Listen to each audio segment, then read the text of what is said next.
A lot of what we talked about in this episode is really powerful 2-mana permanents that are great to just cast onto. And it's sort of signaling to me something that I've been picking up on lately is that 2-mana rocks may not be good enough.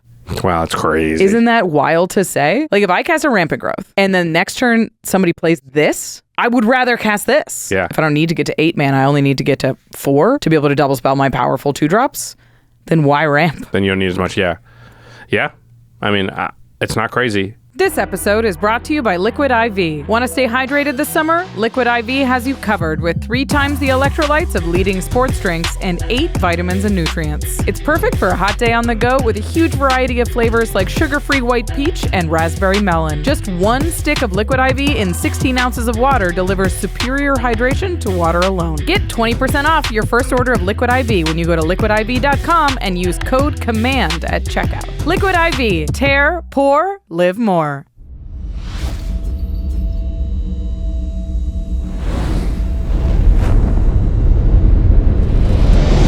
Greetings, humans. You have entered the Command Zone, your destination for all aspects of Elder Dragon Highlander. Enjoy your stay.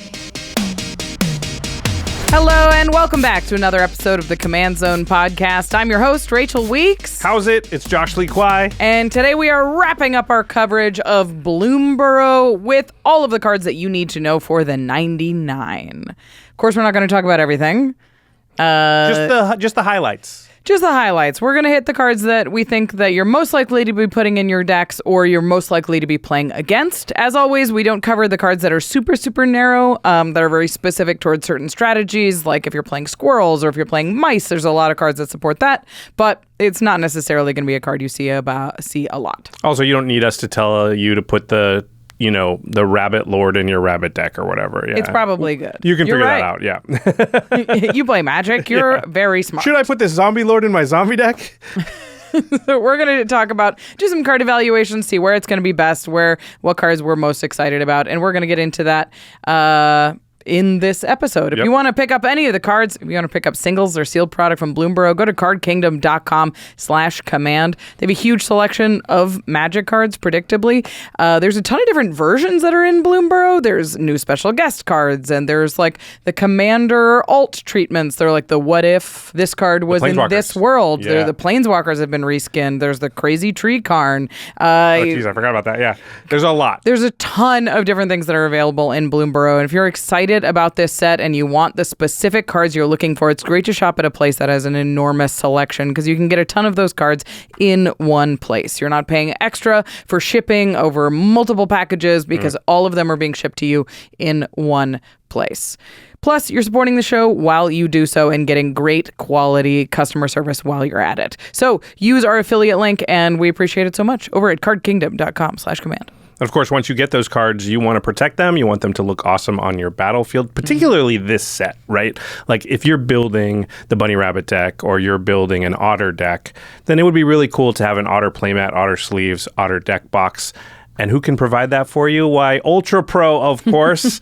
It is the game accessories brand that we trust our own collections to here at the Command Zone. If you go to ultrapro.com/command, you can find all kinds of cool product from Bloomburrow or any of the past sets, often future sets.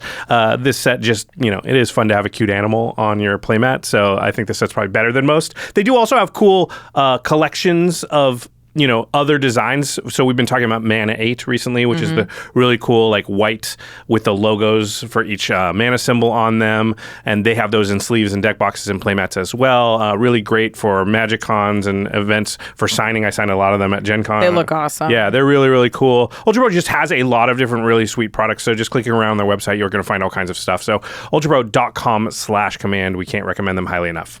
The final way to support us is directly over at patreon.com/commandzone. All of our patrons get access to varying levels of perks, all of them cool. You can get on our Discord, chat with us, the team. When new precons come out, we discuss what people are doing to upgrade those commanders and what they think about each one. Plus, you get access to extra turns and game nights a day early without ads. No spoilers for you. You get to see it before anybody else. Another really cool thing is patrons actually help us with the show because often because they're seeing it early, they might notice a mistake or something. And if they can communicate that to us, there's been many times patrons have like actually affected the show where they're like, hey, this was wrong. And we're like, oh crap, we can fix it in time for the public to see it. So you're showing the wrong card or something like that. Name was misspelled or like, missed a trigger. Sometimes you can be like, oh, we can, maybe a lot of times the trigger was actually caught, but we sort of put it in a weird place and it doesn't make sense. So we can fix things like that. So yeah, patrons literally affecting the content. Yeah, really exciting. Plus, we shout out one lucky patron every single podcast episode. And this one is dedicated to Lance Olson. Lance, you rock. You definitely rock. All right, let's get into it here, Rachel. In the 99 analysis for Bloomburrow, one thing I like about it is I've played with these cards a lot now already, which, sometimes, depending on how the timing lines up, we haven't had a chance to test them out quite as much at this point when we're doing this episode. I love doing this episode last because it means we get the perspective of a ton of different people. We get to see what cards are sort of popping off, and we've gotten to experience them directly. So there's a lot of cards that we want to talk about in this episode. There's a lot of like sort of niche things that we're not going to talk about. There's a lot of support for like food and squirrels and rats and frogs and there's a lot going on in this set that we're not going to cover, but even with all of the relevant cards, sometimes we don't talk about all of them because we're like, there's just not that much to say. It's just a good card. So we're going to talk about a couple of those real quick up front just to be like, yes, you should play this card. You should look at this card. You should know what this card does. And the first one that we're going to start with is Agate Instigator. So this is a little lizard. It's 1 and a red for a 1/3 lizard rogue with offspring, 1 and a red. So you can pay 1 and a red and get 1, or you can pay 2 and 2 red and get 2 of these. And it says, whenever another creature you control enters, this creature deals 1 damage to each opponent. And it is important to note that the offspring copy is always a 1/1. Yes. Anytime you offspring something. Not that big of a difference between a 1/1 and a 1/3. But yeah. But you basically have 2 things that say, hey, now whenever a creature enters, your opponents take 2 damage, right? 1 from each, So this is sort of like a little Perforos, right? It's 4 mana. It does 2 damage whenever a creature enters. And it's divided up into 2 things. So it's not like Impact Tremors where if somebody removes it, that effect is gone. That effect is just halved. This offspring does make targeted removal feel a lot worse, where you're like, if I remove one of those things, it's still gonna happen. Yeah, listen, I don't love what I'm about to say as far as like, it's not my desire that this is happening, but like, as somebody who feels like it's kind of our job to report probably what you should be doing about things and changes and evolutions in the game, between Ward and Offspring, it does feel like what we've been saying for a little while, a little less targeted removal and a little more board wipes is probably the direction you want to go, because a board wipe will answer multiple creatures, whereas a single target removal won't. And if now these offspring cards, and there's a number of them that are good, this is one of the better ones. Boy, you're really sad with your Swords to Plowshares in your hand, right? Like, you can't really get rid of that effect. You can half it, but do you want to use one of your cards to half somebody else's card? No, I want to get rid of one of their cards at least. Yeah. This one's really interesting. I think it's not entirely obvious if you offspring it all the time. Like, if you have a big turn where you just cast one of them and then you can get a ton of creatures into play, it's very likely that you don't do that.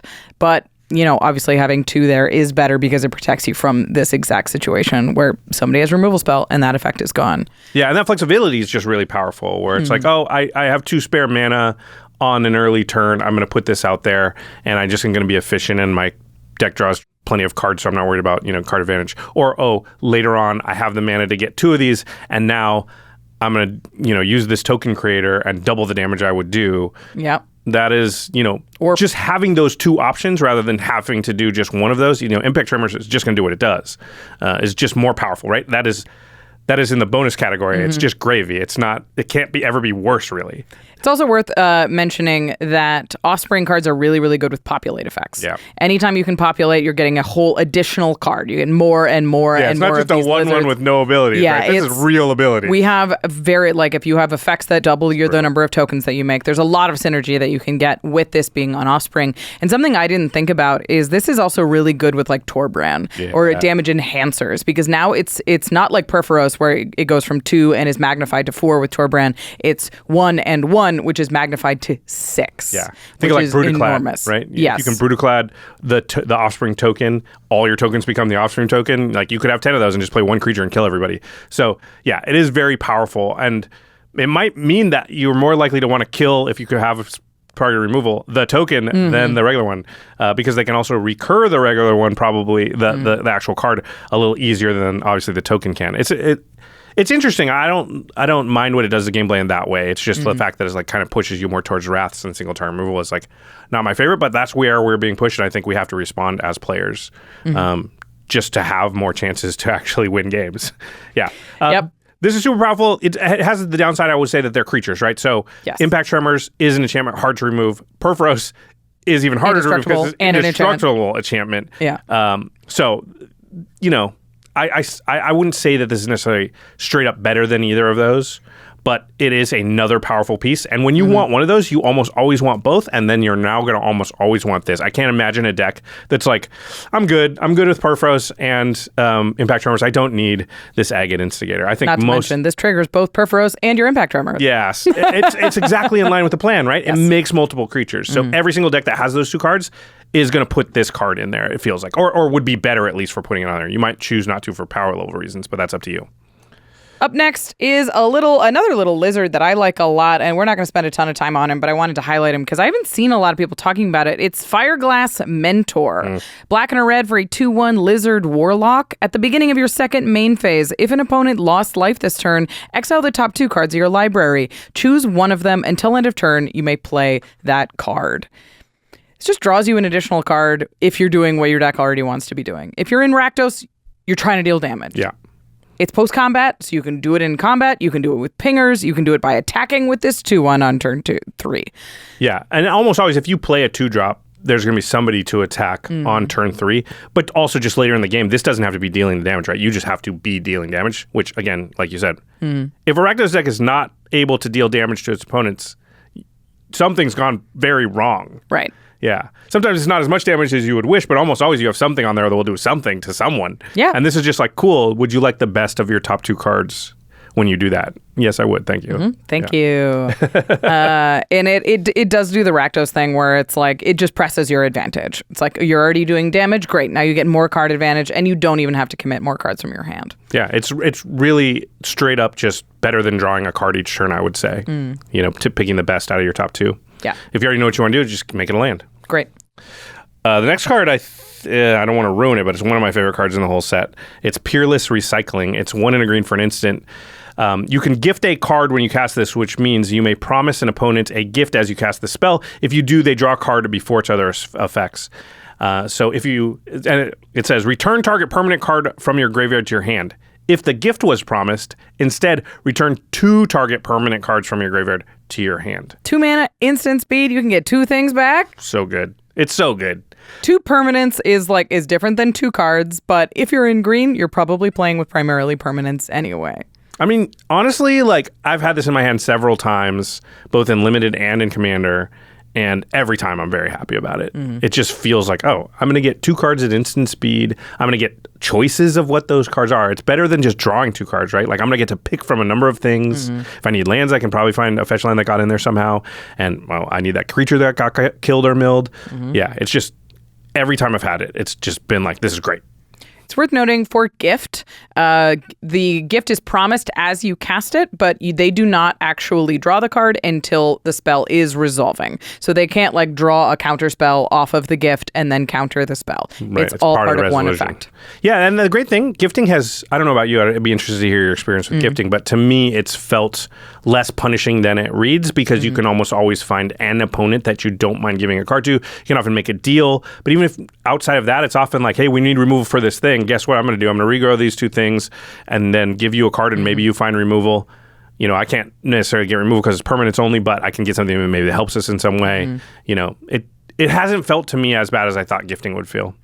I haven't played enough with it in Commander to feel confident about it. I've played it a lot in 1v1, and it's a little bit trickier there. 1v1, you have to give it to your direct opponent. Yeah. But I love the idea that you can help somebody who's behind, who's missed a land drop, who's, sitting on just a couple of cards, or you can give it to the player who's already drawn 14 cards, and what is one card going to make the difference? We're battling uphill at this point. There's just always a place where you can put one card, because Commander's much less a game of margins than it is of giant advantage.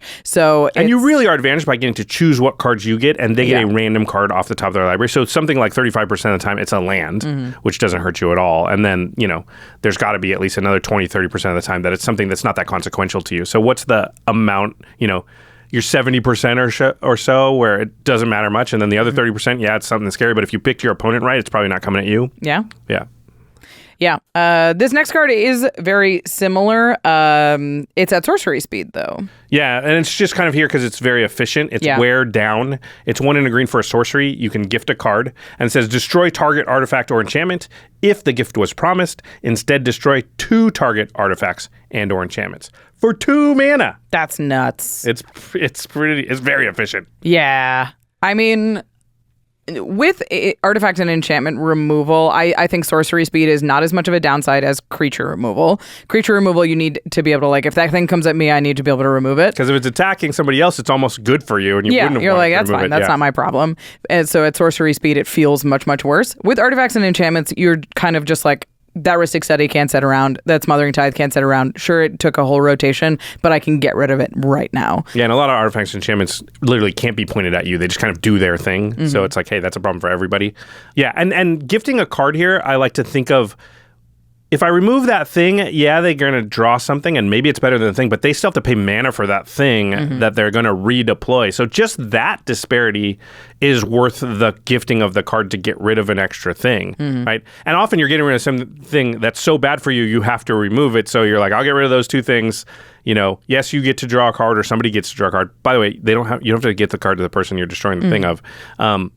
And then, at the very least, they do have to spend mana to kind of get back to where they are, which is an advantage. Yeah, I like this card a lot. I think this is an easy slot in as long as you're doing non-creature removal. And honestly, I really like this templating for removal. We've talked about how there's so many must-answer threats these days that targeted removal doesn't feel sufficient. But so board wipes, you don't want to put in a ton of them. Right. So there's in between of hey, what if we create some cards that get rid of a couple of things? A couple of things is great. Yeah. Because, in the 1v1, you're not going to have 2 things to remove most of the time. But in Commander, we constantly have a Lightning Greaves and, a Guardian Project that need to go. So I like this one a lot. Put it in your decks. Good vegetables. Good vegetables. Do you think they just 1-for-1 take out the naturalized type effects and put this in? Yeah. Yeah. I sort of agree. Yeah. You really had to think about that one hard, huh? I mean... She's just like, yep. Yeah. Do you play this over Crows and Grip? Oh, yeah, but I already play. I don't really play costs too much mana these days, and the games, they're not long enough anymore for you to get to the point where, The split second doesn't make as much of a difference for me as just once in a while you wish it had split second, but it's just not worth the rest of the time when you're like, I wish this didn't cost 3 mana. So, I agree. Yeah, definitely replace your Crows and Grips with this card because it's just better on almost every axis. Yeah. It's so efficient. All right. Up next is one of the most talked about cards, honestly. I've seen a lot of people... Yeah, we should say we're out of the sort of generically good category, and now we're going into the sort of more interesting stuff. And this first one is definitely interesting. It's Bloodroot Apothecary. An apothecary. Apothecary. If you say it with the British accent, then it's much easier. Yes. 2 and a green for a creature squirrel druid. It's a 3/3 with toxic 2. And whenever Bloodroot Apothecary enters, you and target opponent each create a treasure token. A group hug card, no big deal. Whenever an opponent sacrifices a non-creature token, that player gets 2 poison counters. Oh. So they can only sacrifice 5 treasures. Well, if they sacrifice 5 treasures while this is on board, they die to poison. Yeah, which they won't do because no one's just going to do stuff to die. Yeah. But it will definitely make it a little bit more difficult for them to kind of do what they want to do. Yeah. I mean, this is certainly like a tempo card, right? It just says you have to remove this to get all of that advantage. Yeah. And honestly, it doesn't slow down that much advantage. They can still crack 4 treasures. They can still crack 4 clues. And then they just remove this, and then it's not a problem anymore. And also, you're going to put this on the stack. Yes. So if they already have the treasure, decent chance they're going to be able to use it. Okay, fine, that thing's coming out. I'm going to use some of the treasure on whatever instant. Yeah, I'll crack it and you use my removal spell. Yeah. But, in those cases where they're sort of holding a dockside in their hand and planning a big turn next turn, it's hard to predict exactly when that's going to happen. This will definitely put a wrench in their plans. It is a wrench. Is it the most effective wrench? Certainly not. No. Is it the most fun wrench? Wrenches are rarely fun, I guess. If you can dodge a ball, you can dodge a wrench. That's all I can think of. What? I've seen a lot of people that are singing this card's praises as like, it's an answer to treasures, and it's just not. It's like, I can't imagine a deck I would put this in as a speed bump for treasures. Yeah. Or food, or clues, or whatever. Like, are you playing Collector Oofy? Yeah. Oofy? Is that how we say it? Oof. It's just oof. That card's too mean. People don't like it when you play it. Right. But, like, that's just going to do a lot better job at this.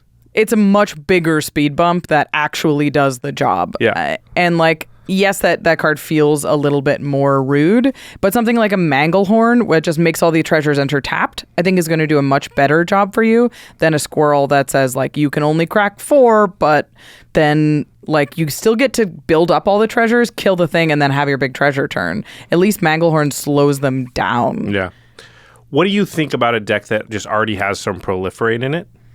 This is the interesting thing to me because I don't think there's no spots for this deck. Yeah. I think Proliferate decks make sense if you're doing some sort of toxic already. Maybe you're doing the corrupted thing that was in All Will Be One. Yeah, and it's easy to forget this card, this creature has toxic. Yeah. So it has two ways to put the initial poison counters onto your opponent that you can then later take advantage of. Because I could see somebody being like, whatever, 2 treasure, or 2 poison, I'm going to crack this treasure. I'm not planning to crack anymore until I kill that thing. But they've got at least 1 on them now, and you can mess with that with Proliferate. That's only going to work once or twice unless you're playing in random play groups, because your normal play group is going to learn, like, don't get the poison counter. They're going to kill me with once. it.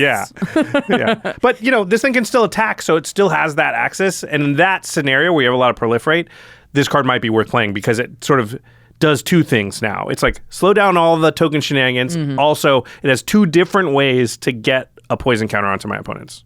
Yeah, I agree. I think if you have additional support to actually make this a lethal threat, because as is on its own, it's never going to be lethal unless you're like forcing people to sacrifice artifacts. How do you even do that?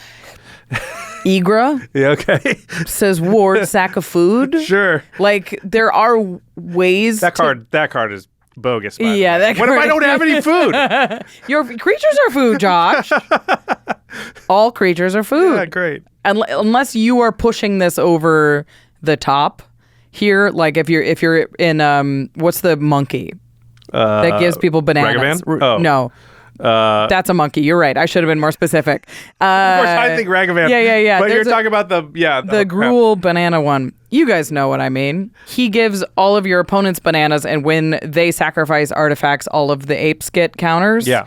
Like, unless you're in that kind of deck that is actively giving your opponents stuff and actively making it awkward for them to use them, I just don't think this is going to be worth a slot over like a Blind Obedience or a Manglehorn or something. Yeah, it's not reliable enough unless you have Proliferate synergies or some other sort of, you literally are giving them things that you don't want to allow them to sacrifice. It's like we talked about with Group Hug. Yeah. I'm going to give you all the stuff, and then I'm going to restrict the use of the stuff I gave you.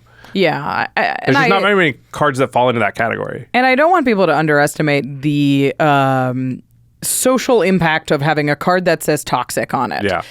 I don't think this is an extremely powerful card, but it will set off alarm bells, and it will turn some heads, which isn't necessarily what you want in a card that isn't super high impact. Yeah, I agree. Okay, the next card is called Calamity of Cinders.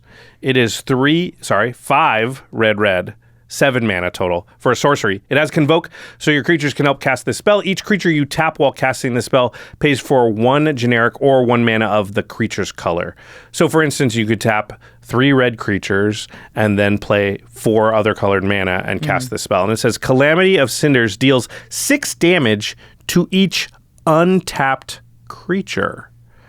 So you tap your creatures to convoke this. They're now tapped, and they don't take the 6 damage from this thing. That's pretty clever design. First of I all. love the design of this card. I'm very into what's going on here. This is in the Family Matters precon, by the way. It's where you can find this one. It's very tricky because like this is going to kill anything that your opponents haven't attacked with or cast this past turn. Yep. And you can save up to 7 creatures on your board. Yeah, it's not like vehicles. You cannot over-convoke.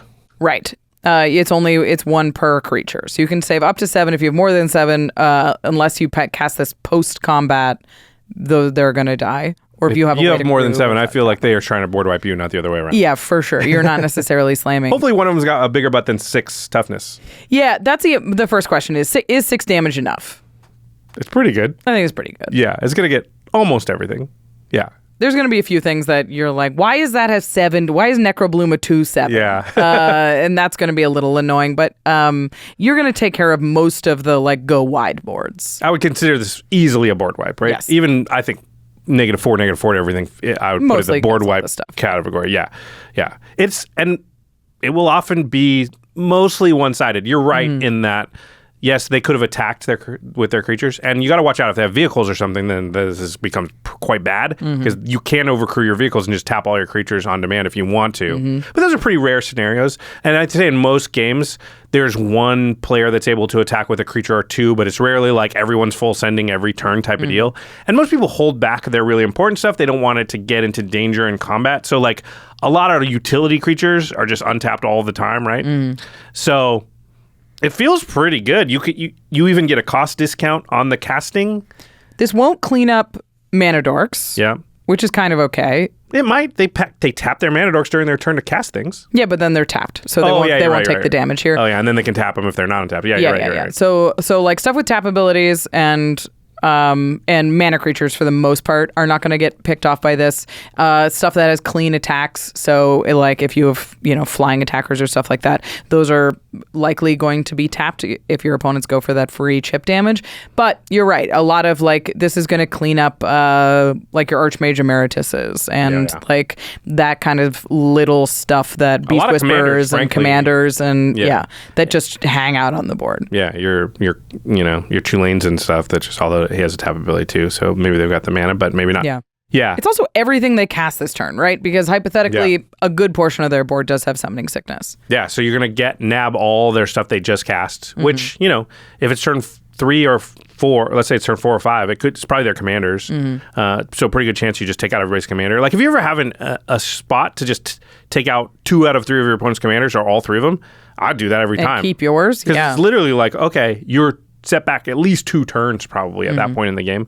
I have a feeling you're going to be very happy with this spell most of the time that you cast it. You will put the resources put in versus what you get out of it are just going to be worth it. There's another downside too, which is a lot of board wipes that are one-sided allow you an attack right afterwards. Right. Whereas you won't be able to do that here because you had to tap them. But I like this card quite a bit. I think it's going to be powerful and it's going to be a groaner. When someone casts it against you, it's going to be like, oh. This is a great early board wipe, which I think is really cool because you can save all the stuff that you've been building. You can settle your opponents back a turn or 2 and then keep building.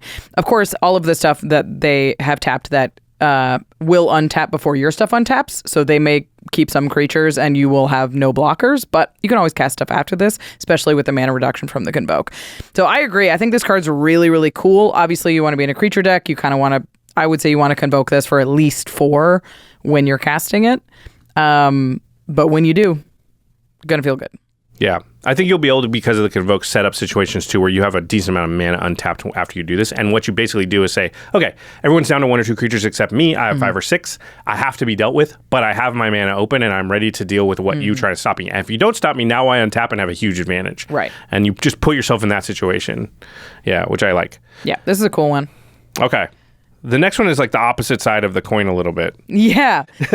They keep printing busted white board protection spells, and here's a new one. And there's more than one in this set. Like, so this is Dawn's Truce. This is in the main set.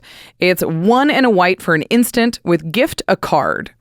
You and permanents you control gain hexproof until end of turn. If the gift was promised, permanents you control also gain indestructible until end of turn.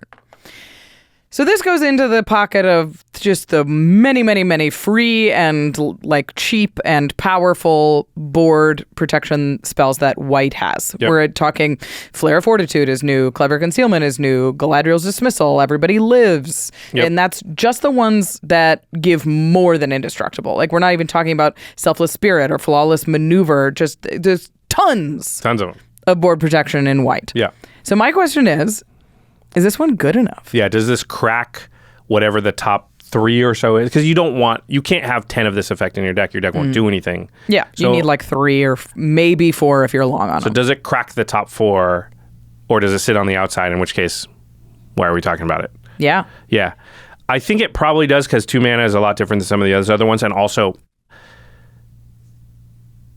there's this thing where all of your permanents get indestructible. Mm-hmm. That's total. It's all of them. Yeah. So that's enchantments. That's your planeswalkers. That's your artifacts. Lands. That's your lands. And I think that lands is kind of the big one. And if you want to be mean, this is really, really brutal with Armageddon. And the fact that it's 2 mana is what kind of brings it over the top, right? You cast this, protect your stuff. It's all getting indestructible. Now Armageddon, my lands don't get destroyed. Theirs do. Mm-hmm. Most people aren't going to be in for that kind of thing or aren't going to want to do that. Mm-hmm. But even just Wrath of God, same mana cost, 6 mana total.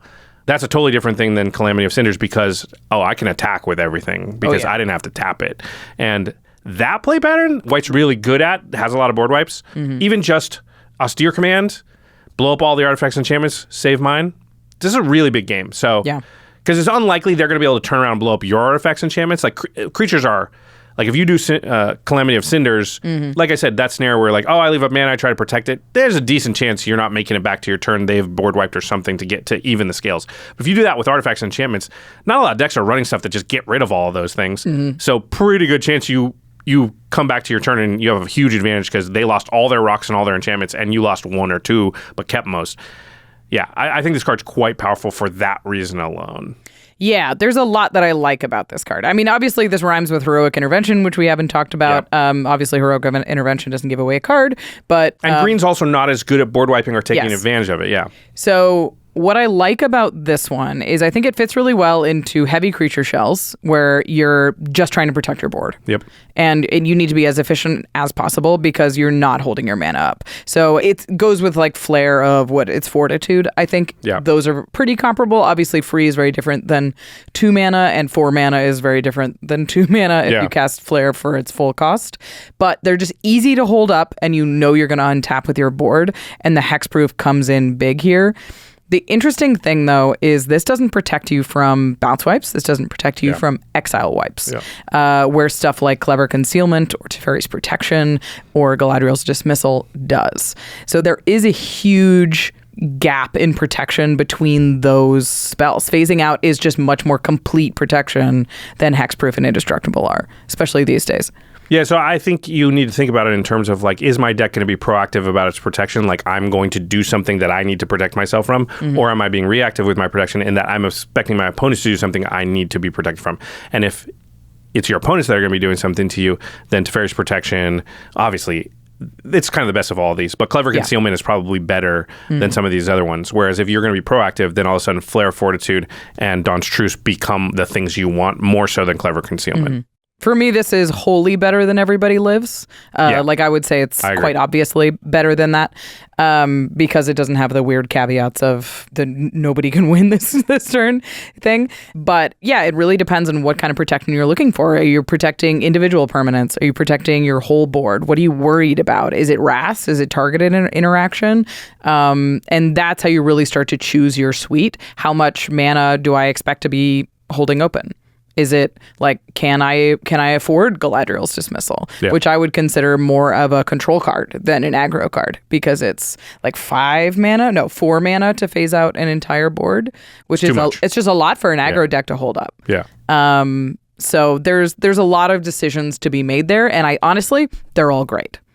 But I don't think you need the top 4, even if you know, like, it's close enough to have, I got, any 4 of these 7 or 8 cards will do the job for you. Yeah. So. But it's just another one in the mix. Just wait till we get the other one that's in the mix. Oh my gosh. We're not done in this episode talking about cards like this. It's wild. If you like Flawless Maneuver, you're going to like this card, is my thoughts on it. Okay, I got stomped by this next one in a game of Limited last night. Introduce him? Last night.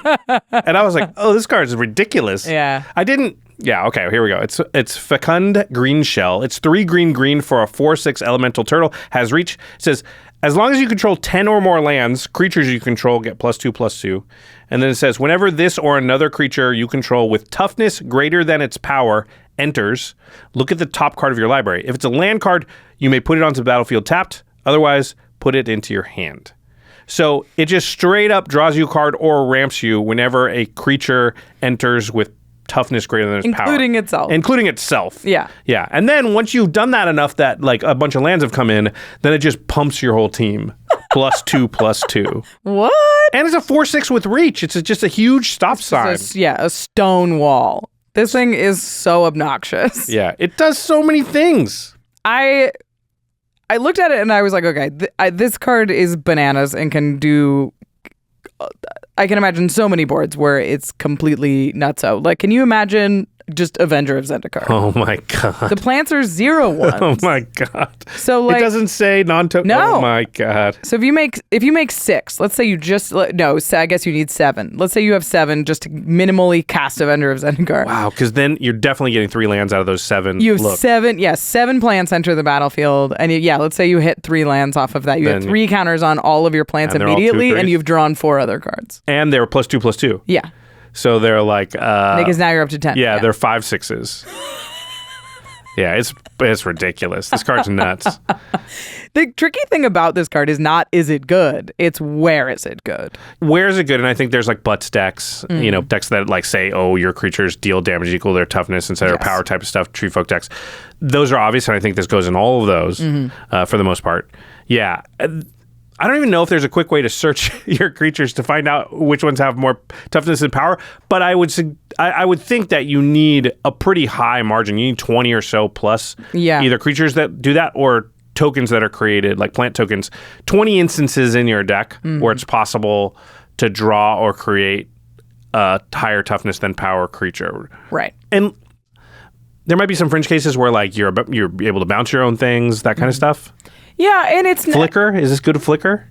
I mean, I would think so. Like, blinking this it just draws you a card or gets you a land off the top. Yeah, a little bit Coiling Oracle-ish. It's Coiling Oracle-y. But it also will Anthem you eventually. Yeah. Coiling Oracle with upside. It also blocks like a maniac. Yeah, that's the thing I really like about it, right? Because 4/6 is like, you cannot get through. And a card like this says, hey, the longer this game goes, I'm just going to get value off of this. And it also says, hey, I'll also help you make the game longer because it's hard to get through the turtle. Yeah. It's I think it's very good in a defensive sort of control-y semi-simic value deck, obviously, because a lot of the cards that you think of, some of them are just incidentally that way. Like Beast Whisperer, I think, is a 2/3, right? Yep. It's like there are just good cards that you should run through your deck list, check your commander, check out the token creation that you have in your deck to see if there's enough to fuel this thing.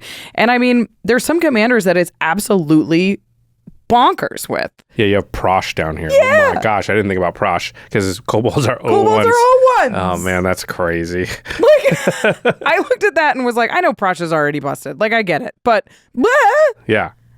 And and that's the thing where like you don't need anything else, I don't think, in your deck. You just put it in the Prosh deck and you go, I'm going to play this, then I'm going to play Prosh, and the value I get for the one time is worth it. Yeah. Never mind that Prosh decks are well known for like sacking and recasting Prosh a bunch of times because they do that. Yeah. Yeah. But yeah. Like the Necrobloom is very popular right now. Necrobloom makes plant tokens until it makes zombie tokens, and that just gets you the lands onto the battlefield, draws you a whole bunch of cards. Do you actually draw them or do you put them into your hand? Put it into your hand. You don't draw them, so you can't replace them with the dredge. But still, you get a ton of lands onto the battlefield, you get more cards into your hand, and then it buffs all the tokens that you've been making. I mean, that's just really, really strong synergy.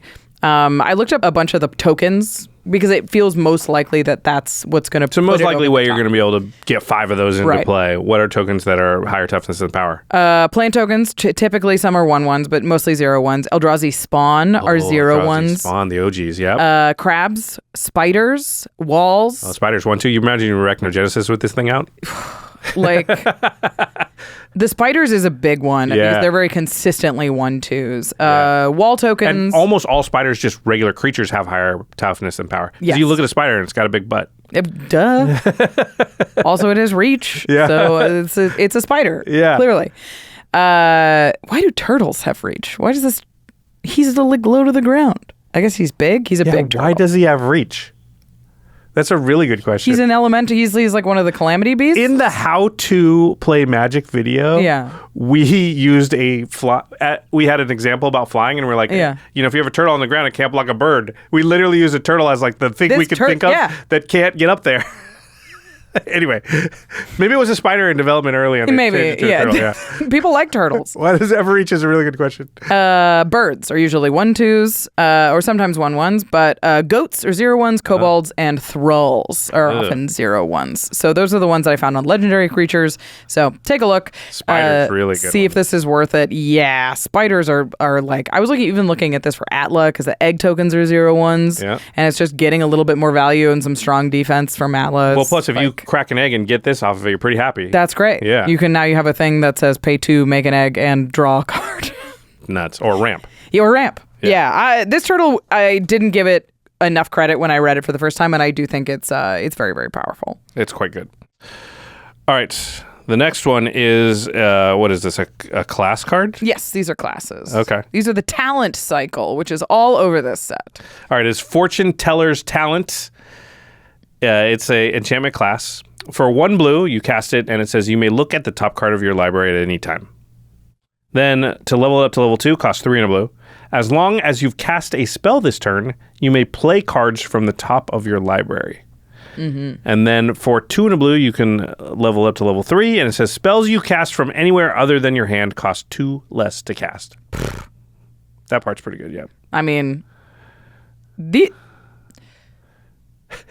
card is so good. Yeah, it's really good. It's 1 mana, first of all. Anything that you can just cast that's proactive on turn 1 is so powerful. Right. Because it just uses that mana better, right?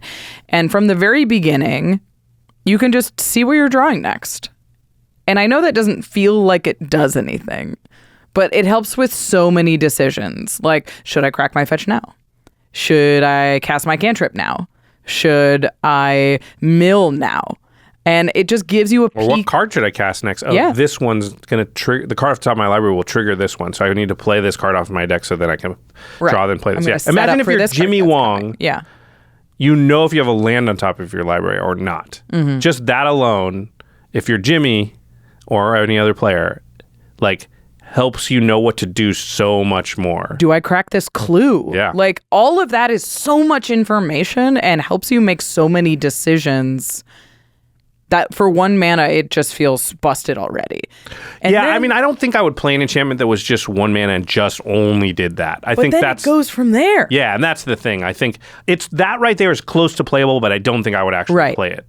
But you just need, it's like if it does anything else, then it becomes worth it. And this does a lot else. Yeah. I mean, you and I are big fans of the reality chip. Yep, love it. So reality chip is 2 to cast to get that ability, 3 to equip to be able to cast off the top of your library. That's 5 mana. 5 mana altogether. And you have to have a second creature on board. Yep. This is 5 mana. Yep. You don't have to have a second creature, and you never have to pay that cost again. Right. It's not like reality chip where they kill the creature from under, you got to re-equip it. You do have to cast a spell, though. Yep. How much of a downside is that? It's definitely a downside, but I don't know how much. But it means the larger spells off the top of your library might be not possible to cast.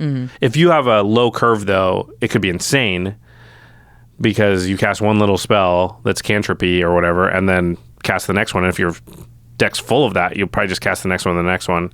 And if you use your fetch lands and you're shuffling wisely, you might be able to go through a significant portion of your deck. So stormy stuff's going to be really good with this. Yeah, for sure. Yeah. And just... you don't even need to be stormed, though. Just like, oh, cool, I know it's there. I play a 2-drop, and then I play this 3-drop off the top of my deck, and then I drew the card, right? Like, that was a drawing of a card and casting it, And you can play lands off the top, right? As long as you've cast a spell, so you may as well... If you see a land there, don't play the land in my hand, cast the spell, play that land, if you can, and make it efficient or whatever. So, and then the last mode, though. The last mode is, like, incredibly powerful. Yeah. I mean, you have to pay 1 spell at full cost, but then everything after that is cheap. off the top of your library or other places. It's anywhere other than your hand. So flashback spells from exile. Your commander. Yeah, and this could be really powerful for expensive commanders. This is if this would come out and do it before your commander comes out, or just recasting your commander gets rid of commander tax one time, which is big game. And if you just have some flashback and some other stuff, but at its base level of just like, listen, it already allows you to cast something from not your hand, and that's off the top of your library. Just do that. Yeah. And just -2, because, this can save you 4, 6, 8 mana in a turn later in the game. Like, imagine you're late in the game and you have, like, 10 mana. You can play 3 5-drops because they're 3 mana each, if you just have, like, a little cantrip spell to get it going. Right. And that's game-winning, right? That's the point where it's, like, generally we find that around the time you've got access to 12 or so mana, you can start making moves that are big enough to either straight up win or just create such a divide that you're going to win, or you're pretty, you increase your win percentage by a lot. Not that winning is everything, but I just think like when you put it in those terms, it's like, oh, well, this will get you to the point where you have access to 12 mana worth of stuff faster. Yeah. I like these a lot. They make me feel really smart. They make you solve, like, the sequencing is really tricky, and just having that little bit of extra information in the early game, I really like, and then having that late boost of card advantage in the late game is so powerful. I think I'm going to take a look at this for the Dragon's Approach deck, because the 2 mana reduction is so huge. Powerful. Can you imagine just being like, 1 mana do this, 1 mana do this, 1 mana do this? Like, off the top of your library, and all you have to do is cast one from your hand, which you already have. Yeah, like, and it's very easy to have like the top 5 cards of your library be a Dragon's Approach in that deck. So, and if you run out of gas in that kind of, which you all the time do in Dragon's Approach decks, this is just, I'm just going to dump some mana into getting some more value out of this thing. Yep. Yeah, I like this card a lot, and I agree with what you said, and I think one of the biggest things in its favor is that it's a very low, it's not going to disrupt your deck at all to put this in there, right? It's a 1 mana thing. Yeah. All right. Up next Take is that. another lizard. Take that, you stupid paper. Man, that was like Olympic judo. That was sweet. Get off my computer. This next one is Hearthborn Battler. 2 in a red for a 2/3 lizard warlock. This triggers the turtle. It has haste. As does Reality Chip. Whenever a player casts their second spell each turn, Hearthborn Battler deals 2 damage to target opponent. You get to choose the target. No matter who double spells, you get to choose who takes the damage. And that's the only reason I want to talk about this card, because this is 8 free damage a rotation. So, I mean, that's a ton. That's a ton. Because, it also triggers off your stuff. Yes. Usually these don't, because they would damage you. But this one's like, well, you just choose where it goes. Yeah, I'll cast this and this, and I'll deal 2 to the player that's ahead. If you double spell, I'll throw it at them. They cast this and this. That's already 4. You paid 3 mana for a thing with haste. It's a lot. It's going to add up super fast. I like the stuff that drains the table. It's like the Rug of Smothering or something like that. They're not super fun to play because it just means the game gets much smaller. But this encourages players to cast multiple spells. Yeah, because you're like, I'll throw it over there. If you cast two spells, I'll throw it at them. And that's so fun. I love that. Plus with damage enhancers, this obviously it's very good. A Torbrand or damage doublers. Fire Emancipation or some crap. It's easy to damage enhance this to the point where like you're going to kill somebody pretty fast. Yeah. And if their life total gets low enough, they're like, I can't cast 2 spells a turn. In which case, you're going to win now because they can only cast 1 spell a turn. I like this. I think he's been sort of under talked about, and because he adds up to a lot of damage, even in 1 turn rotation. Yeah, I agree. All right, what's the next one? He's in the main set. Up next is Innkeeper's Talent. This is another class card. It's 1 and a green. It says at the beginning of combat on your turn, put a +1/+1 counter on target creature you control. So this is a little Luminarch aspirant on its first level. You can level it up by paying a single green, and it says permanents you control with counters on them have ward 1. A little bit of protection, and you can divvy out that protection with the counters, which is pretty nice.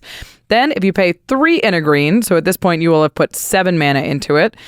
If you would put 1 or more counters on a permanent or player, put twice that many of each of those kinds of counters on that permanent or player instead. So doubling season a little bit. It's like half of Doubling Season. Yeah. And what I like about it, and what I don't like about Doubling Season, is this 2 mana. Yeah. Like, Doubling Season, for 5 mana for it to start doing something is so expensive these days. To be like, I have to pay 5 mana to cast this and then another 4 mana to cast my Planeswalker to get the benefit off of it. 9 mana is a ton to have in one turn. But if I can set this up early and sort of sneak it up when I have extra mana, now I'm building to a turn where it's already doing something for me. I can already double counters immediately for free because I have a thing on board that says put counters on something, and it's all in one box. It is not a do nothing enchantment like Doubling Season is. Yeah. It is a do something enchantment from turn 2. Yeah, I like the fact that, like, you start getting counters, and like that's not nothing, getting 1, 2, 3 counters over the course of the first few turns, making your early plays just a little bit bigger, a little bit harder to kill, a little bit harder to attack you. And then even that second step of like, okay, now I moved on. They're still getting counters, but now they're protected. So it's like, I put a counter on my commander. I put one on this other creature. It's going to be just a little bit harder to remove stuff before you make that final move to like, okay, now I'm really going to take advantage of this thing. But this helped me. Again, it's kind of like the turtle where I was saying, like, this wants the game to go a little bit longer and also helps you get to the later game. This does this a little bit where it's like, okay, yeah, just a little advantage from these little pieces and then make a big move.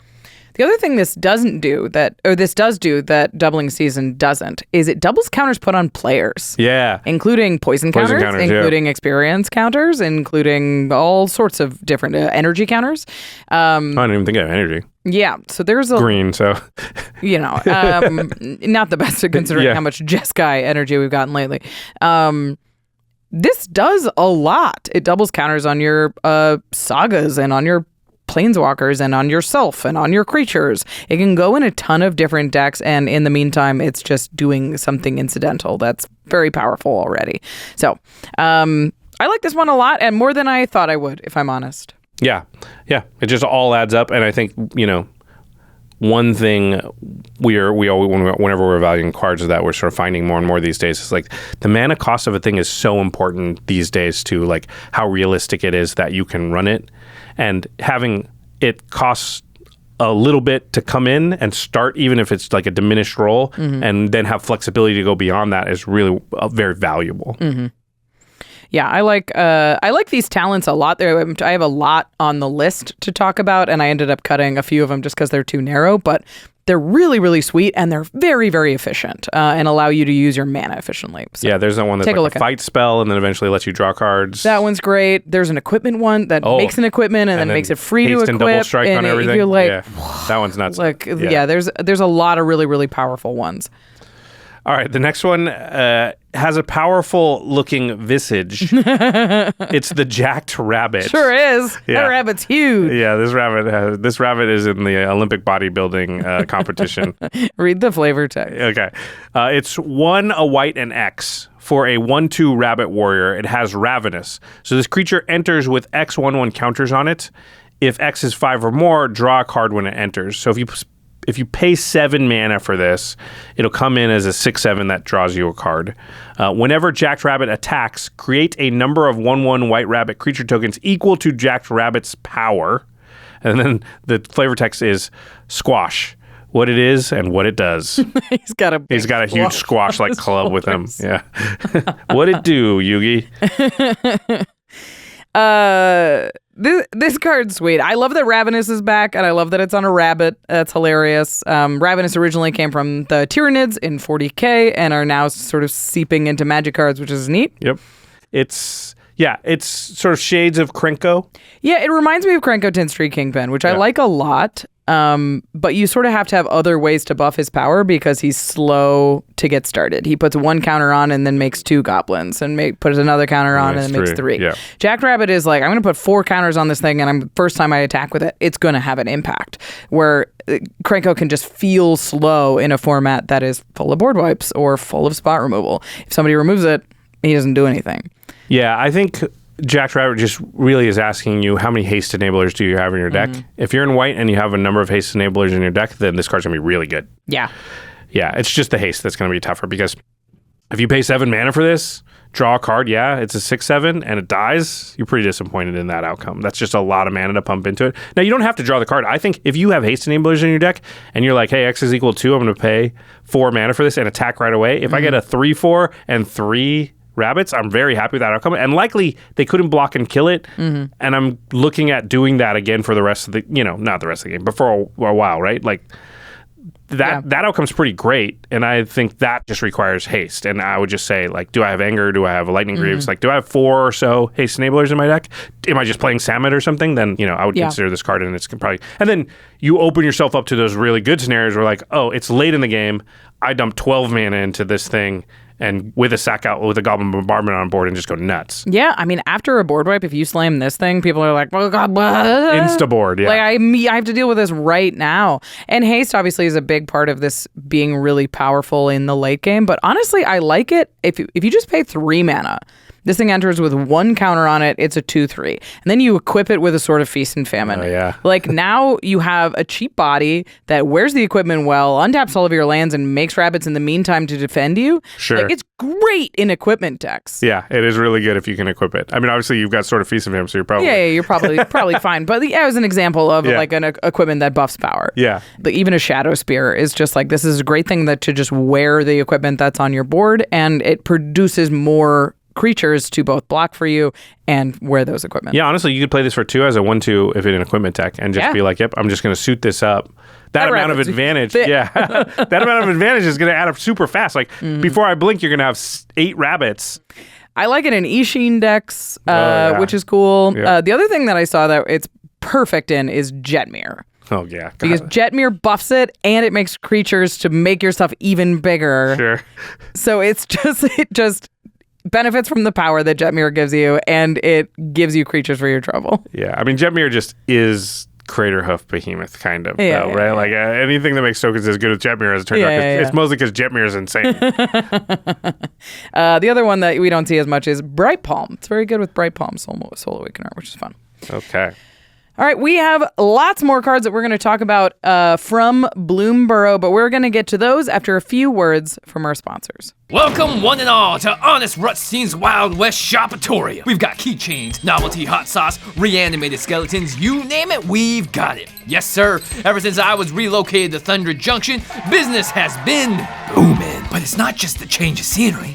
I also got Shopify, the global commerce platform that helped me grow my business every step of the way. Back in Innistrad, I had to hawk my tiny skulls out of my creepy trench coat all by myself. But that was the old Rutstein. Now, Shopify makes everything so much easier. Shopify lets me sell my wares everywhere, from their all-in-one e-commerce platform to their in-person POS system. Plus, they got great customer service and the internet's best converting checkout, helping you turn Windows shoppers into window buyers. If you sell windows, which I do. Now, thanks to Shopify, people don't call me Old Rutstein the Grave Robber. They call me Honest Rutstein Entrepreneur. Though I do still rob graves. My man's gotta have a hobby. Sign up for a $1 per month trial period at shopify.com/TCZ, all lowercase. Go to shopify.com/TCZ now to grow your business no matter what stage you're in. Shopify.com/TCZ. This episode is sponsored by Etsy. You know, in a world full of AI and robots, it's nice when something has that human touch to it. Agreed, Jimmy Wong. You know, that's part of why I love Commander. Every deck is a bit of self-expression. Me, I love going for big damage. I like card draw and card draw. And that human touch is why I love shopping on Etsy when I'm looking for something special. Etsy is full of sellers who really pour themselves into their work, whether it's custom art, handcrafted furniture, or even fun, transformative card altars for your favorite legends. Error, card not recognized. Exactly, it becomes something completely unique. The Command Zone has found a bunch of awesome stuff on Etsy, from our Game Nights Live Championship belts to cool holiday gifts customized with our logo. And when there's a real person, you can often work with them to make sure you get precisely what you want. Like a personalized message or a network connection lost. Okay, you know what? Something is off with you. Josh, which of these squares contains a vehicle? Error, this JLK unit will self-destruct in What? 3, No, 2, no. 1. Keep commerce human. Discover small businesses on Etsy. Ooh-wee! The desert can be a harsh and unforgiving mistress. Toiling under the cruel heat of the blazing sun does a number on a fella. Even me, Yuma, proud protector. On sweltering days like this, nothing satisfies more than a cool, delicious sip of water mixed with liquid IV. One stick of liquid IV plus 16 ounces of water hydrates better than water alone. And compared to the leading sports drinks, it has thrice the electrolytes that plant folk and people crave. Liquid IV can't be beat when you've had a hard night of chasing tumbleweeds, gaming with friends, or traveling the plains. They even got a whole posse of tasty flavors, including summer treats like popsicle firecracker or rainbow sherbet. My buddy Prickly Pear here's a big fan of the pear flavor. Me, I'm a lemonade man, because I always say, when life gives you lemon powder, just tear it open, pour it into your canteen, and make lemonade-flavored water. I say that literally all the time. Indulge in hydration this summer with Liquid IV. Get 20% off your first order of Liquid IV when you go to liquidiv.com and use code COMMAND at checkout. That's 20% off your first order when you shop Better Hydration today using promo code COMMAND at liquidiv.com. Tear, pour, live more. You browsing for some new tech? Yeah, I'm building Tiamat and ARCHIDEKT. Ooh, how about Zergo and Ojutai? Did you just drag and drop that card image directly into your deck? Yep, with ARCHIDEKT, you can drag and drop card images from EDH, Rec, or Scryfall directly into the deck list. No typing required. That is so cool. Ooh, okay, check this out. I'm gonna drag and drop Dragon Storm into the deck, and then boom, I'm gonna drop a bunch of dragons on the battlefield. A 9-drop, huh? Seems ambitious. It was just for the pun. ARCHIDEKT is the best place to browse, brew, and playtest commander decks. Just go to archidekt.com/commandzone to get started. That's ARCHIDEKT.com/commandzone. All right, we are back. We are talking about the cards that go in year 99 from Bloomburrow. The cute cards that go in year 99 They're from so cute. Yeah. A few of them are actually the... jacked. Yeah. A few of them are the Cataclysm beats that are less cute. This next one is one of the cute ones, though. It is Mockingbird, which is blue and X for a 1/1 bird bard, has flying. It says, you may have Mockingbird enter as a copy of any creature on the battlefield with mana value less than or equal to the amount of mana spent to cast Mockingbird, except it's a bird in addition to its other types and it has flying. So for a 1-drop, if you want a copy of Birds of Paradise, it would just cost 1 blue. For a 2-drop, it'll cost 1 and a blue. Yeah. And then obviously 3-drop 4. So you pay the same amount of mana as the creature's mana value, and you get a flying version of it. Yeah. And it's not, often these say creature you control. This one is any creature. Any creature. There's a lot to like about a clone that scales. Obviously, this is worse for copying more expensive creatures. Like, if you would rather just have clone if you're copying a Coma or something. Like anything 5 or more, you're going to wish you had a clone. Yeah. But if you're copying an Esper Sentinel or like... any early value creature at all, Circle of Dreams Druid, that kind of thing. Dockside. If you're still alive after they cost their Dockside. That's true. If there's still a Dockside on the board and it's still a bunch of players. This is going to feel way better. Esper Sentinel is an amazing one because somebody goes turn 1 Esper Sentinel, everyone's like, but you'll be like, oh, sweet. Turn 1 Esper Sentinel. Mine's got flying. They're like, what? This went wrong so quickly. Fast. Yeah. Yeah, I like that this scales, and a lot of the time when you're playing clone decks, you're just like, I don't want to spend a ton of mana to copy something that is powerful but so cheap. Of course, there are other clones that are cheap that can copy this kind of thing. Phantasmal Image, Flesh Duplicate, and Imposter Mech are all 2-mana versions of this. They all have their own downsides. So the question is, like, do you run Mockingbird in addition to those things?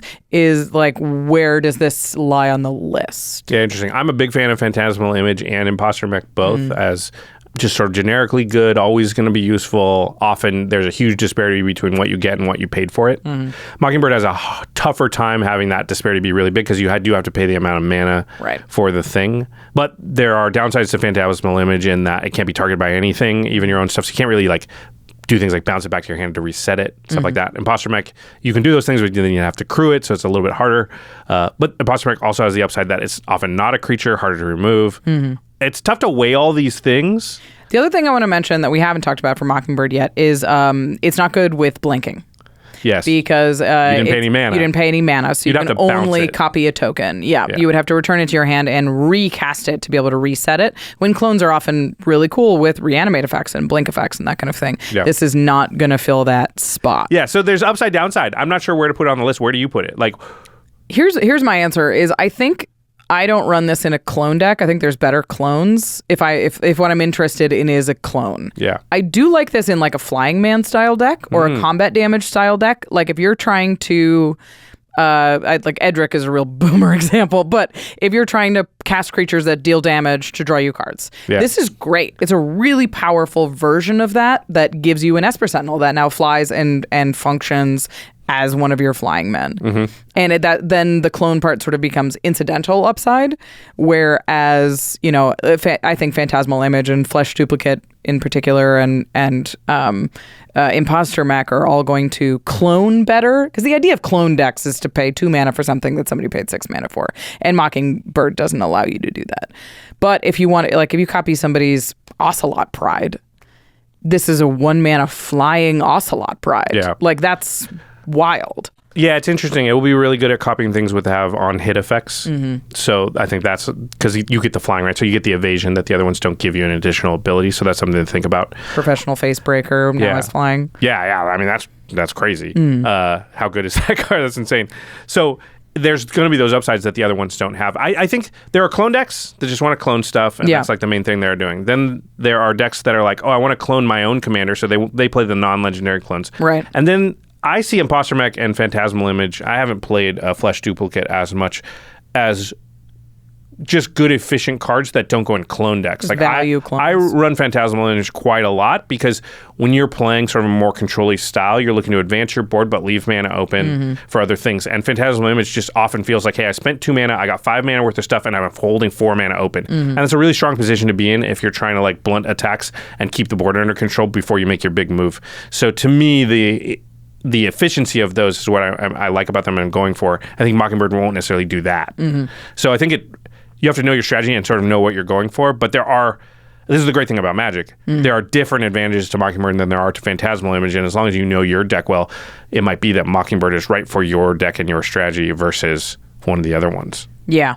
I like Mockingbird for like Octavia, which just plays all the 2 mana flash flyers. Yeah. Like that's exactly where this card is going to be really, really strong.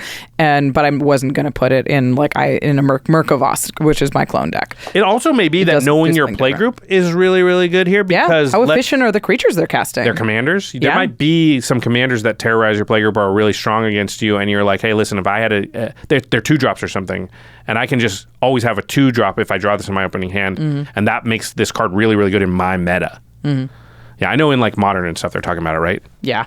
This card is starting to see more play because it copies Ragavans and Ocelot Prides and super powerful, very efficient creatures that now you have a better version of that. I mean, you're in a blue deck and you don't have green, somebody plays Birds of Paradise and you're like, I get a Birds of Paradise, like you feel really good because that's just a card you didn't have access to that you would want. So if your playgroup has a lot of low drops coming out early in games, this is another 1-drop in your deck kind of. Yeah, I love that this could be just a second copy of Ornithopter of Paradise too. If you can copy a Mana Dork and now it has flying. Yeah. Very cool card. Ornithopter's got flying though, right? Yeah, I just mean it's another flyer that, like if you copy somebody's Land War Elves or something like that. It's a second Birds of Paradise if you're not in green. Or first Birds of Paradise if you're not in green. Okay. I gotta read this next one because he's a dope. It's Octomancer. He is a little bit of a dope. I don't know why you're doing this, man. Okay. He is 3, a green, and a blue for a 3/3 frogged druid with a wonderful line of text that says, gift an octopus. So you may promise an opponent a gift as you cast the spell. If you do, when it enters, they create an 8/8 blue octopus creature token. Boy. What a good deal. They get an 8/8. You get a 3/3. At the beginning of each end step, create a token that's a copy of target creature token that entered the battlefield this turn. So hypothetically, this survives until your end step, and you also make an octopus. So this enters, you give an opponent an octopus. On your end step, you also get an octopus. But that's just so risky. It has that ability forever. So this is what I like about it. You do not have to gift that. Yeah. So if you're worried about it dying, you don't have to do that. And now you have an ability on the board that says, if you made a creature token this turn, so did I. Yeah. And that's very powerful. We just had Kumbal printed recently, the Profiteering Mayor, that says whenever they make a token, you get a tapped version of it. It only triggers once per turn. And this sort of does the same thing, but you get to pick the best one that happened that turn on end step. Yeah, there's cards like Fairy Artisans and stuff that will make token versions on multiple turns that this will be good with. Yeah. I think, honestly, like, I would only play this if I envision my deck being just fine, never gifting. Yes. So my deck is really good at making tokens, and this is just get a copy of a token I made that turn, and my deck is built around making tokens, and that's going to be pretty easy to do. Yeah. Yeah. A great example of this is Coma. Yeah. Coma makes a serpent on, God. like, this means you're making 2 coils a turn. Oh, God. And it curves under Coma. It's perfect. I just threw up in my mouth. It just makes Coma insurmountable, 'cause which it Coma was already is. pretty easy to surmount until just now. Yeah. It's fair magic card. Or like Tender Shoe Dryad. Like, if you're making tokens regularly, this can just copy the tokens that you're making. And if your opponent makes something cooler than yours, you make theirs too. Yeah. A neat thing that works with this card is the removal spells in blue and green often give away tokens. Yeah. Pongifies, rapid hybridizations. Oh, so you can that's Pongify their thing, they get an ape token, and then you also get an ape token. That's pretty cool. Which is pretty neat and not something that you necessarily think about. Yeah, and I think I would, if I was putting this in my deck, I would really want a bunch of ways to make tokens on other players' turns as well. And I might even skew my deck a little in that direction once putting this card in, because that's so powerful to be like, I made a token on my turn, I make that, and then I make a token on your turn, and I make that. That's doubling the effectiveness of this card. Yes. Yeah. It also, you cast that offspring creature, the Agate Instigator or something on a turn with the offspring, and you get 3 of those things. Yeah, that kind of stuff where you have an impactful token you're going to make next turn. Or you have token doublers, like Yeah. you have an Anointed Procession, now you make 2 octopuses. Oh my God. Agate Instigator with a doubling season out I hadn't even thought about, or Parallel Lives. Yeah. Stuff can get really crazy really fast. And I think people look at this card and only see the gift an octopus side of it and don't think about not giving. People don't want an octopi. Like, you shouldn't give that to somebody as a gift. They're like, if I wanted it, I would buy it. That's true. Like, if you went to a dinner party and you were like, oh, I got you something, here's an octopus. Like a live octopus in a tank. No, and I got one for me to match. They're brothers. That one's Millie and that one's Vanilli. Yeah. They don't know that reference. I think this card's pretty cool. And you can give away the octopus if you're living in chaos, or you can just benefit. And you have one of those doublers or something out there. Everybody's tapped out. There will be moments where it's like right to do it. It's just, it's hard, I just don't think you want to think about it as if the plan is to not give the octopus, but once in a while it will be right to do that. Yeah. So we went from an Octomancer to an Osteomancer Adept. What the heck? I don't know. It's funny. All right, Osteomancer Adept is 1 and a black for a 2/2 Squirrel Warlock, has Death Touch. Has an activated ability. You can tap it, and it says, until end of turn, you may cast creature spells from your graveyard by foraging in addition to paying their other costs. If you cast a spell this way, that creature enters with a finality counter on it. So to forage, you either exile 3 cards from your graveyard or sacrifice a food. And then if a creature with a finality counter on it would die, exile it instead. So this kind of keeps you from casting the same creatures over and over out of your graveyard unless you could somehow remove that finality counter. Right. It's just a safety valve on it, which I like. I agree. Gets around crazy dockside shenanigans. You're right. It is only minimal dockside shenanigans. Yeah, 2 docksides you probably win anyway, but you could at least, maybe not. But this is all the creatures in your graveyard, right? Like, it's just like, it's very Underworld breachy. It's really funny because it smells like Underworld Breach and Yawgmoth's Will. Yeah, and they made it a little fair because it's did. hey, it's a creature and you have to tap it. So everyone project. You put a big sign up that says, "I'm gonna do freaky stuff, but next turn." Yeah. Warning. Yeah. Warning. Yeah. This graveyard coming soon. Yeah. That's a big lot difference than like, no warning, graveyard coming now. Now. Yeah. Right now. Yeah. So it's definitely not as good as Underworld Breach. It's not as good as Yawgmoth's Will, obviously. But it has the ability that it has is that ability. It's very strong. It's very strong. No mana. It costs no mana. You just activate this thing. You just tap it, cast the creature. You have to exile 3. More likely, you're going to exile 3 cards. Of course, you could put it in a food deck if you have foods to sacrifice. More often than not, you're in a deck that already wants to use its graveyard as a resource. You're just going to be you Hermit Druid it, or you're about to Hermit Druid. Yeah, exactly. Yeah, and I do agree it's not as powerful as those other 2 cards, but it does have some upsides those cards don't have, and that it's a 2/2 with Death Touch. Yeah. So it's not the worst creature just kind of put out early, and it will just hold off some attacks until the moment you're ready to use it. And if you do this right, you might be able to mill and activate same turn, which does give it a little bit of the Underworld Breach feel, where it's like, I know they're going to do that at some point, but how many cards you got in the graveyard? 2. All right, I'm not worried about now. Yeah. And if you can somehow, in one quick move, mill yourself for a lot. Stitcher Supplier, Aftermath Analyst, sack them both, replay them both. And it's like, oh crap, they got 20 cards in their graveyard. They had 2 at the start of the turn, and I'm not ready for what's about to happen. And that's not crazy. That happens all the time in games, and that's just good sequencing. And it's definitely going to make it hard for you to attack. But there will be games in that where you never activate it when you play it that way. I think this is going to be... I don't think, first of all, that this is just a tap it, replay one thing out of your graveyard type of card. I think this is building to one big turn where you recur a bunch of creatures, you sack them all once, you replay a bunch of, like, you make a ton of mana all at one time. Yeah. Because once you activate it, people are going to be like, well, that shouldn't happen multiple times. But it can do that. The interesting thing about this isn't super far from Muldrotha. Yeah.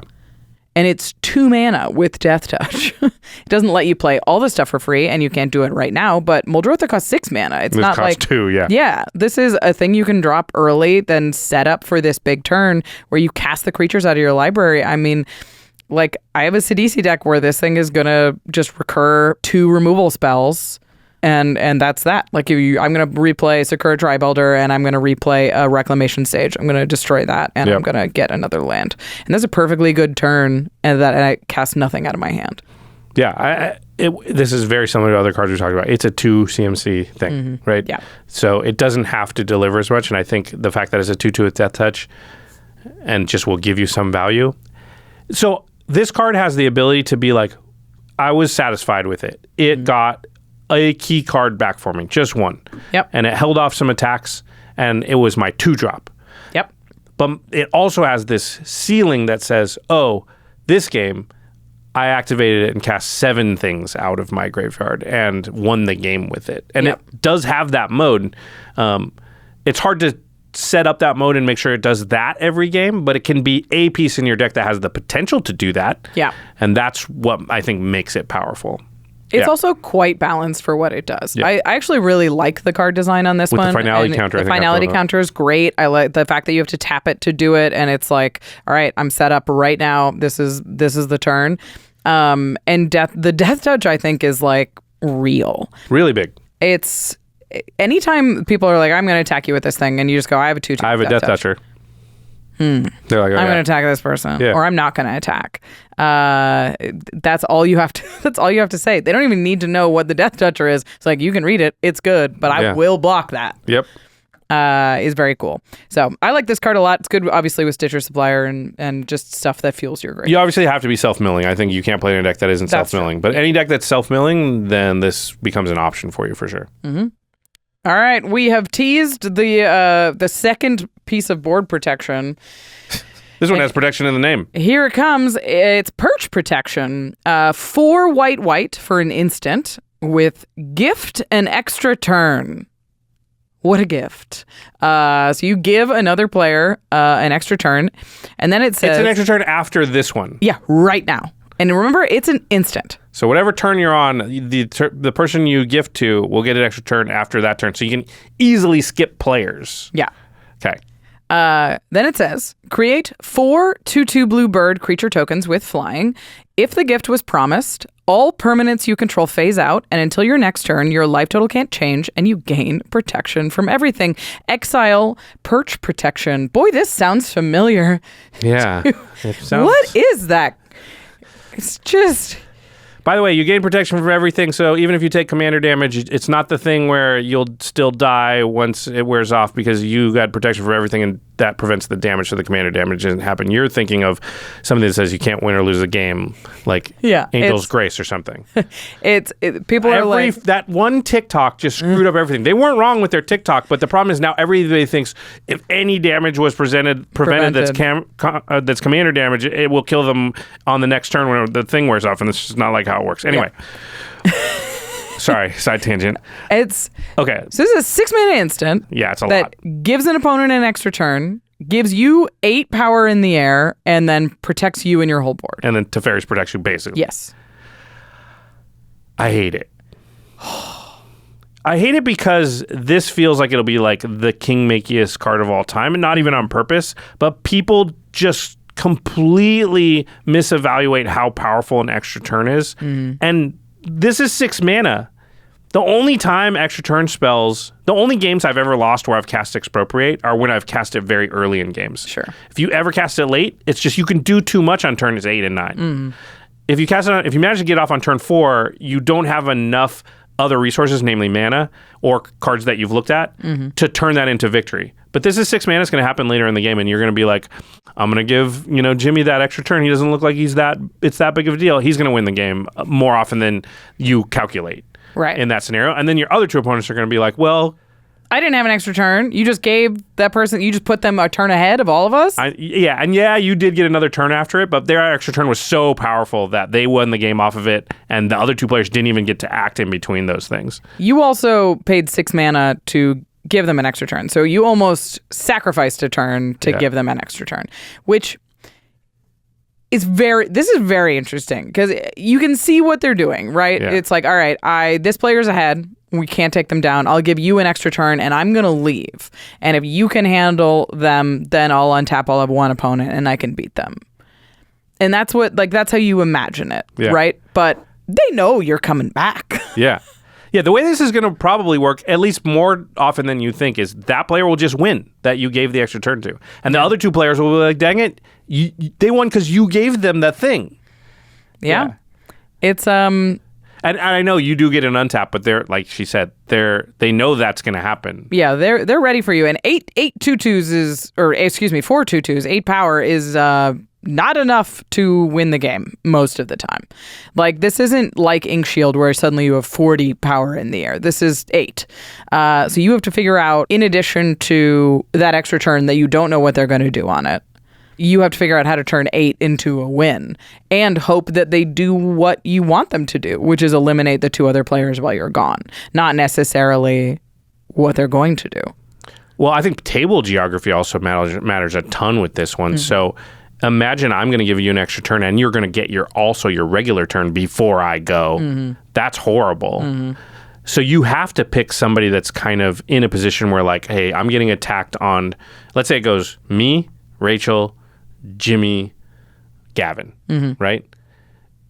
If Rachel's, let's say Jimmy's attacking me. Yeah. I really want to give Rachel that turn because Rachel will use it and then it will go to Gavin's turn.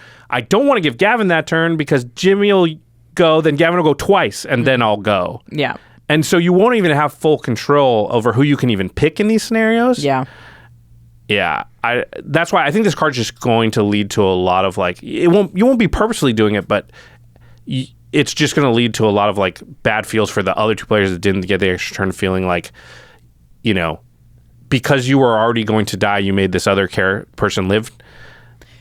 It's really interesting. I mean, I truly, this is a card I want to have in my hand and see what it feels like, because I've not gotten to play with this card yet. Yeah, I haven't either. This is one I haven't seen.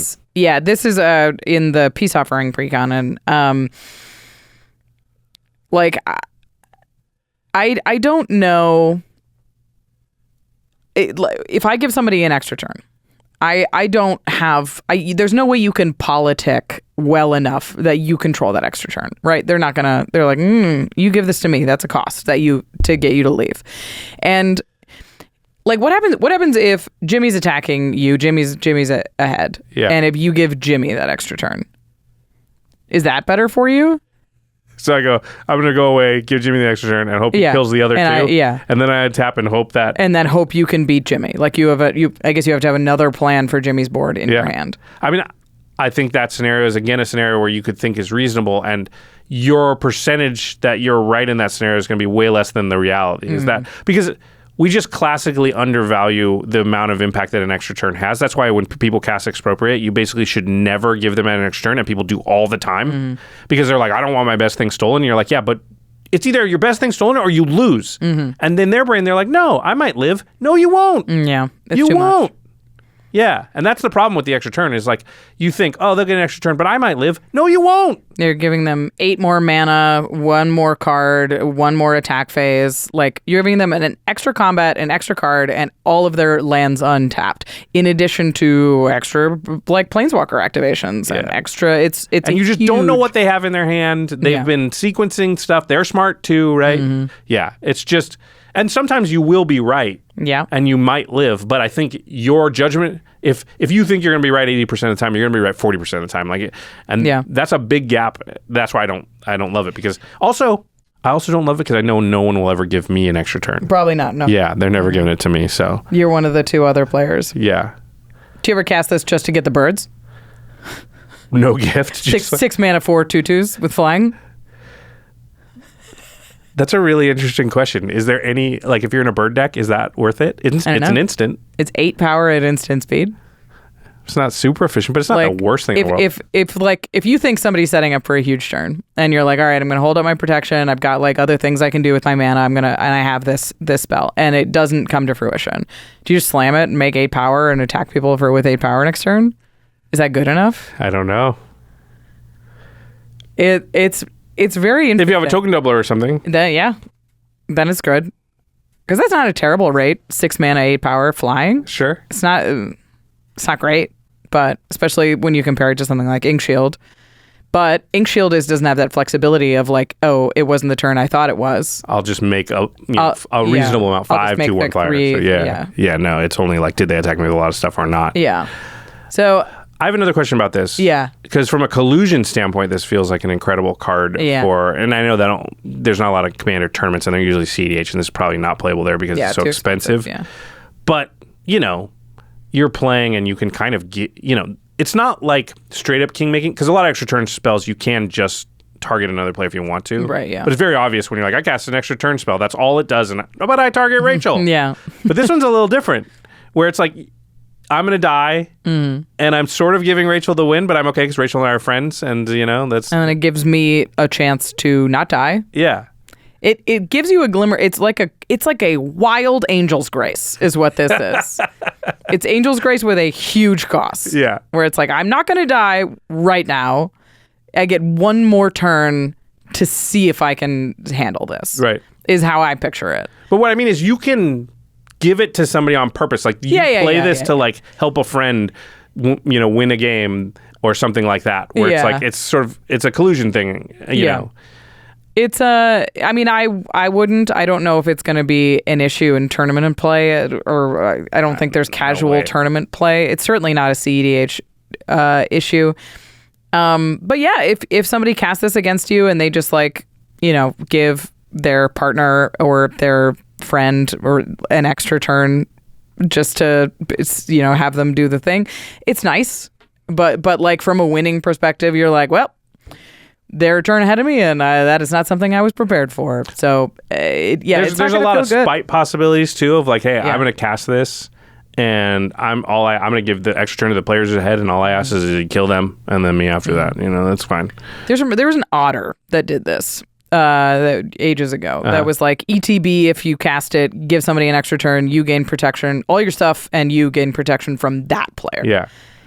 And nobody played it. Nobody plays it. Do you that. think nobody will play this? 'Cause I think that's definitely very possible. You think people will? I doubt it. I think it's too expensive. It's not. I wouldn't call this board protection. This is closer to a Teferi's Protection, which is it's like a white extra turn spell. Yeah. Is like kind of how I think of Teferi's Protection. It doesn't give you the extra turn when you want it, but it guarantees another turn. Right. So I do think people will try it, and it'll be weird, and we'll see what happens from there. But I think it's just going to lead to a lot of feel bads from your opponents. That the 2 that didn't get chosen for the extra turn. Yeah, I don't know. I truly cannot figure out how to evaluate this because on one hand, this is great for Feldergriff, and I should absolutely I'm always holding up my mana and I'm giving extra turns and that kind of thing. Giving him stuff that you want him to attack with. Yeah, and it gets me out of the equation, and the deck's really good at holding up its mana and that kind of thing. But I don't know what the reaction is going to be to it. Yeah. So it totally depends on your play group, I think. If they're going to be like, cool, I'll take an extra turn, and people are going to stomp out, or if they're just going to be like, that's what the card says. So, I don't know. It's an interesting one. This is one we'd love to hear about in the comments, what you think of it. If you've played with it, please tell me, because it may just be too expensive to hold up. Like 6 mana is a ton. It may just be too expensive. Yeah, it's a lot. But you have to have a lot of instant speed stuff going on in your deck to just be able to hold that amount open, because what if you don't get attacked? Even Teferi's Protection sometimes feels like a lot, and this is twice that. So, it's interesting. I'm going to try it, and we'll see. All right, the next one's getting a lot of buzz. Yeah. It's Pollywog Prodigy. It's 1 and a blue for a 1/3 frog wizard. It has evolve. He's a wizard already. He has a Pollywog. It says whenever evolve means whenever a creature you control enters, if that creature has power or toughness, has greater power or toughness than this creature, put a 1/1 counter on it. So if you play a 2/2 after you play this 1/3, this will become a 2/4. And then it says whenever an opponent casts a non-creature spell with mana value less than Pollywog Prodigy's power, draw a card. So once you get this up to 2 power, if they cast 1 or 0, you'll draw, and then once it gets up to 3, if they cast a signet or a removal spell, anything that, you'll draw. It's not restricted to once a turn. Nope. That seems like a mistake. It's not about the number of counters on it. It's about power overall. Yep. It's a two mana creature as well. Like, this just comes down, you follow it up with your commander, it triggers evolve because it probably has more than 1 power on your commander. Why do we keep doing this? We had Ledger Shredder, Fairy Mastermind, good, we're good. Malcolm. Yeah, we don't need more really good 2 mana draw engines. Valley blue 2 mana draw engines. We're good. We got too many. Yeah. We don't want decks to have one of these every game, and we're there now. Yeah. And this is just another one of those. And if it didn't have evolve, at least you would have to do something. Yep. But no, that's just cool. Play creature. Yeah. All right. And most spells in Commander now are 3 mana or less, so you just got to evolve it twice. 3 times, I guess. It's twice. Yeah. So once is 1 and less. Yeah. Twice is 2 and less. And honestly, if you're there, I think you're good. You're good. But if you ever get it to up to 4 power, it's like most spells are going to draw in your card. Basically all of them. Yeah. I'm complaining about it because it's very strong, and I think it's too strong, and we have too much redundancy for this effect. Like Ledger Shredder, already too good. Yeah. Like, we're good. We got that. This pairs really well with all of those, right? Like the kind of deck that this goes into is a creature heavy. I don't even know if it has to be creature heavy. I mean, if you have a commander, right? You have your commander that'll trigger it once. So you need another creature to get it to a place that you're like super happy about. Yeah. And but it's not hard to play something with 2 power and then something with 3 power, because your commander is probably the bigger thing. The thing about this that's a little different than Ledger Shredder and a little different than Fairy Mastermind and like Rhystic Study and even Mystic Remora is all of those are fueled entirely by what your opponents do. Yeah. There's nothing else that you have to do to make those cards draw engines. Ledger Shredder, you can fuel yourself, which is nice. Yeah. This one, you do have to do something.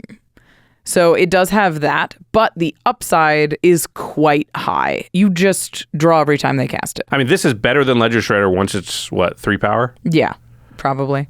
Yeah. It's great in counters decks. That obviously, if you can put any counters on it, it's great in equipment decks if you can put any equipment on it. But if you have 20 creatures in your deck and a commander, and most of those things you'll probably trigger it twice. That's all you need. And it's not, you're probably going to be able to trigger it twice right away.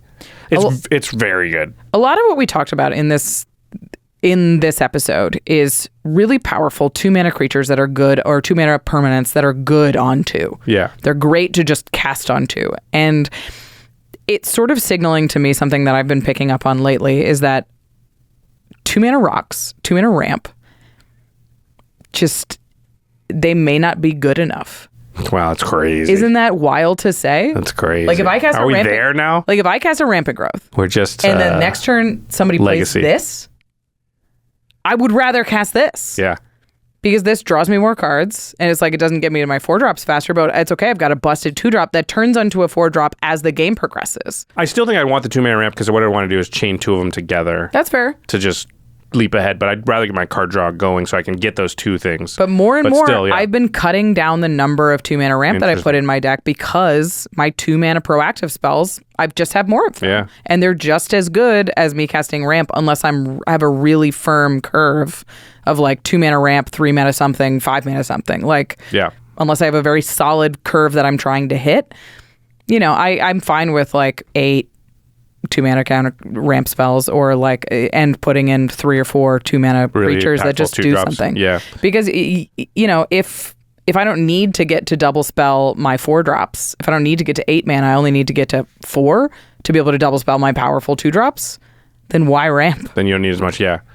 Yeah. I mean, it's not crazy. I think this card is like even better than it looks when you have a 3-mana or 4-mana commander with at least 2 power. Yes.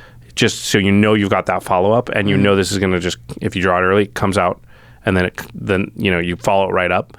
How there is a downside to the card that we're not really acknowledging, so it's probably fair to acknowledge it, which is like you draw it late. Yeah.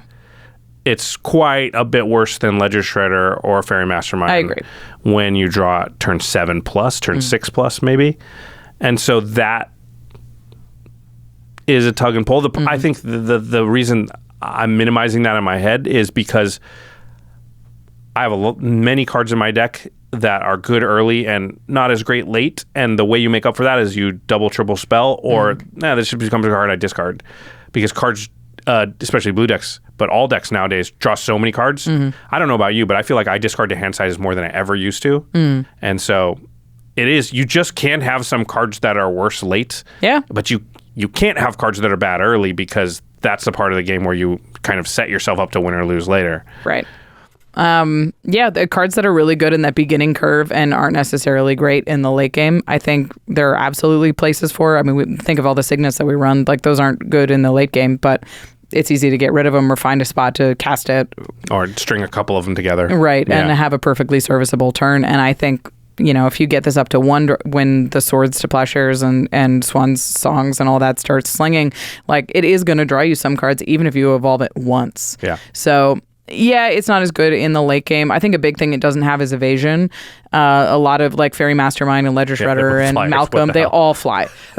All of them in this slot basically fly. I mean, Ledger Shredder just gets to be like a 7-8, huge and you're just threat. You're like, why is it also enormous? Yeah, why is that thing also killing me? Yeah, it's Ledger Shredder was a mistake, I think, and this is not as good as it, but it is like in that mold, and I think like we're good. We can be done with this now. Yeah. If this thing costs 3 or even 4 mana, like that we'd be fine. But like, yeah. What I like about it is that it doesn't have a flyer, so it's not a flyer. So it's not more redundancy in that spot. But you know, we have Mockingbird, so we're fine. There you go. It's easier to make a 4-mana version of it, or a flying version of it. Yeah. This card's quite good. It doesn't go in every single blue deck in my mind, because there is so much redundancy in that slot. But it's going to be good when it starts going. Well, to me, this is a classic power creep card that it doesn't push out another 2-drop; it pushes out a 4-drop. Sure. It's just close enough, and now I can play it early, and it draws me cards. It's like, you know, I know we used to play Consecrated Sphinxes and stuff, but this card says, don't do that. You can't play that card until you have 6 mana. Why not just play a card that you can play at 2 mana and will draw you? Trigger your Pollywog Prodigy's Evolve? Sure, that makes sense. This also triggers the turtle. Value. Wow. All right. Up next, we are talking about the Rottenmouth Viper. He said this is a cute set? Cute set. No, hell no. This is one of the Calamity Beasts. 5 and a black for an elemental snake. It's a 6/6. It says, as an additional cost to cast this spell, you may sacrifice any number of non-land permanents. This spell costs 1 less to cast for each permanent sacrificed this way. So if you sacrifice 5 things, it costs 1 black mana. Whenever the Viper enters or attacks, it's got the Titan Claws, put a Blight counter on it. Then, for each Blight counter on it, each opponent loses 4 life unless that player sacrifices a non-land permanent or discards a card. So, this is interesting. First of all, In some decks, this sacrifice clause is upside. This is just a free way to sacrifice 5 clues or 5 In a lot foods. of decks, yeah. Yeah. That's just, I'm just going to sacrifice all this stuff. It's going to trigger my, Nadir's guy that drains everybody when you win the primary thing, this could be like this is the sack outlet that's going to win me the game, and the fact that it does anything else doesn't even matter sometimes. Yeah. But it does do some things that are pretty good, and especially if you get it out early. Yeah. If you get this thing out early, your opponents are screaming because, this thing cannot sit on the battlefield for that long. It's going to start wrecking your opponent's life totals or their board. Because it's either they lose 4 life or sacrifice a non-land permanent or discard a card. Why is it 4, by the way? It hasn't been 3 always? Usually it's 3. It does. Why it's like did a torment of change... Hailfire Snake. Yeah. Couldn't we just I thought we were making the statement that 3 life is equivalent roughly to a card, which is equivalent roughly to... And now they're like, never mind, 4. 4, yeah. Because Commander's 40 life, Josh. Maybe that's why. Because when they designed the other cards, it was for 20 card formats. Yeah. Well, then it should be 6. Right? Because it's double life totals. No, don't make it 6, Josh. No. I'm just saying it should be 3. 4 seems egregious. 4 is a lot. So when this comes in, everybody has to either sacrifice or lose 4 life. So you can do up to 12, they could sacrifice 3 things. And you've stacked a ton of stuff to get this on the battlefield. But the first time, especially, you've just drained them for a bunch, hypothetically, too. True. So it's possible they've already taken 5. True. Which is if you have a Mirkwood Bats situation going on. And then it's equal to the number of blight counters. So if you're proliferating or if you're moving counters around if you're sacrificing and reanimating this thing with an Ozolith, there's a lot you can do that can put a ton of pressure on your opponent's resources. Well, it doesn't take much either. It comes in, they get the choice. Mm-hmm. Then it attacks the next turn or that turn if you got haste. They get that choice twice. Mm-hmm. So we're already at about the limit of before you're going to be I don't know that I can keep taking the damage. I have to lose real resources. Mm-hmm. The third time, so let's say you'd had haste. This could be the turn after it came out. Yeah. They either lose 12, sacrifice 3 things, discard 3 cards, or some combination thereof, and that is you're in Annihilator territory now. Yeah. And they can pay life in addition to that, but this is a 6/6 that's now attacking. It's a ton of pressure from a black creature that looks like it's 6 mana, but just really isn't. Yeah. I was thinking about this in a Henzi deck where you can cast it for cheaper with Blitz. So now it's ETB and haste, and it draws a card when it goes to the graveyard. It pops back to your hand, they can't even kill it. Yeah, well, Blitz goes to the graveyard. You sacrifice it at the end. But the deck is designed to return stuff to hand or to make it so when it dies, it comes back or that kind of thing. It just abuses ETBs and it abuses attack triggers like this. Yeah. You put it in an Ishin deck, it doubles the attack counters. Now it's got 2 blight counters, then 3 blight counters, right? God, yeah. Is this an attack trigger? Yep. Yeah. So they get both. So they have to make the choice 5 times. Yeah, that's brutal. Extra attacks extra becomes combats. Brutal. Extra combats. Yeah. These cards always read they're easier to handle than they really are. Mm-hmm. So yeah, this what is it? Some sort of dilemma that you what do you want to do? A, B, or C? All the doors are bad. Yeah. This door burns you. Yeah. This door takes your stuff, and this door takes your choices. Which would you like to lose? It's very interesting. Honestly, discard is kind of the choice that I would take the most. One thing I did want to mention with this is it's not non-token. So you can sacrifice treasures and clues and all of your spare junk to it, which they have been doing non-token with these effects lately, and I'm relieved that this isn't the case. All right, the next one is called Scavenger's Talent. It's one of the enchantment classes. 1 black mana. Level 1 is whenever 1 or more creatures you control die, create a food token. This ability triggers only once each turn. Just an enchantment that was 1 black mana and just did that. Mm-hmm. I would play it. Yeah. It's like Pitiless Plunder for food, but only once. And harder to kill. And it's 1 mana. This is cardboard theory, rectangle theory at its finest. Just more rectangles. Good. Yep. But it has 2 more levels, so. 1 and a black for level 2. Whenever you sacrifice a permanent, target player mills 2 cards. It's me. I'm the target. It's me. I'm the target. Yeah. I have all these food from my creatures dying. Yeah, now I want to mill and animate stuff. I'm in black. Yeah.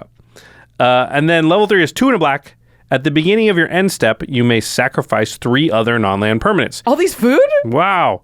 If you do, return a creature card from your graveyard to the battlefield with a finality counter on it. We're doing a lot here.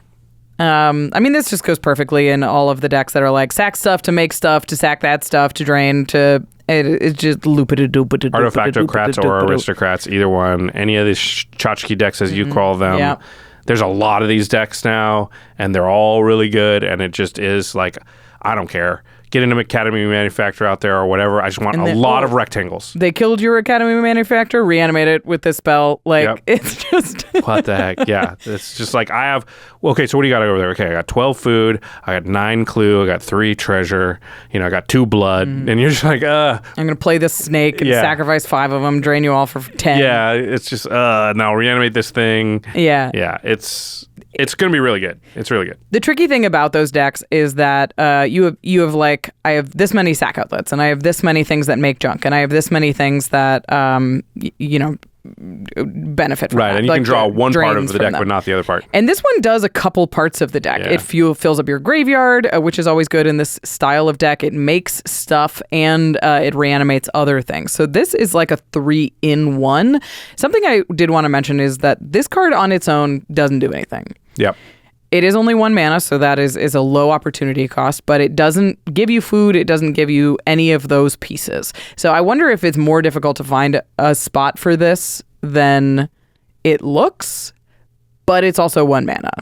Whenever 1 or more creatures you control die, create a food token. I would play that card. It's a 1 mana enchantment. Yeah. If it was more mana, I think Whenever 1 or more one or more creatures. Yeah. So it's not even non-token. If it said non-token, maybe I would think about not playing it. But like that card just by itself. So everything after that is gravy. Mm-hmm.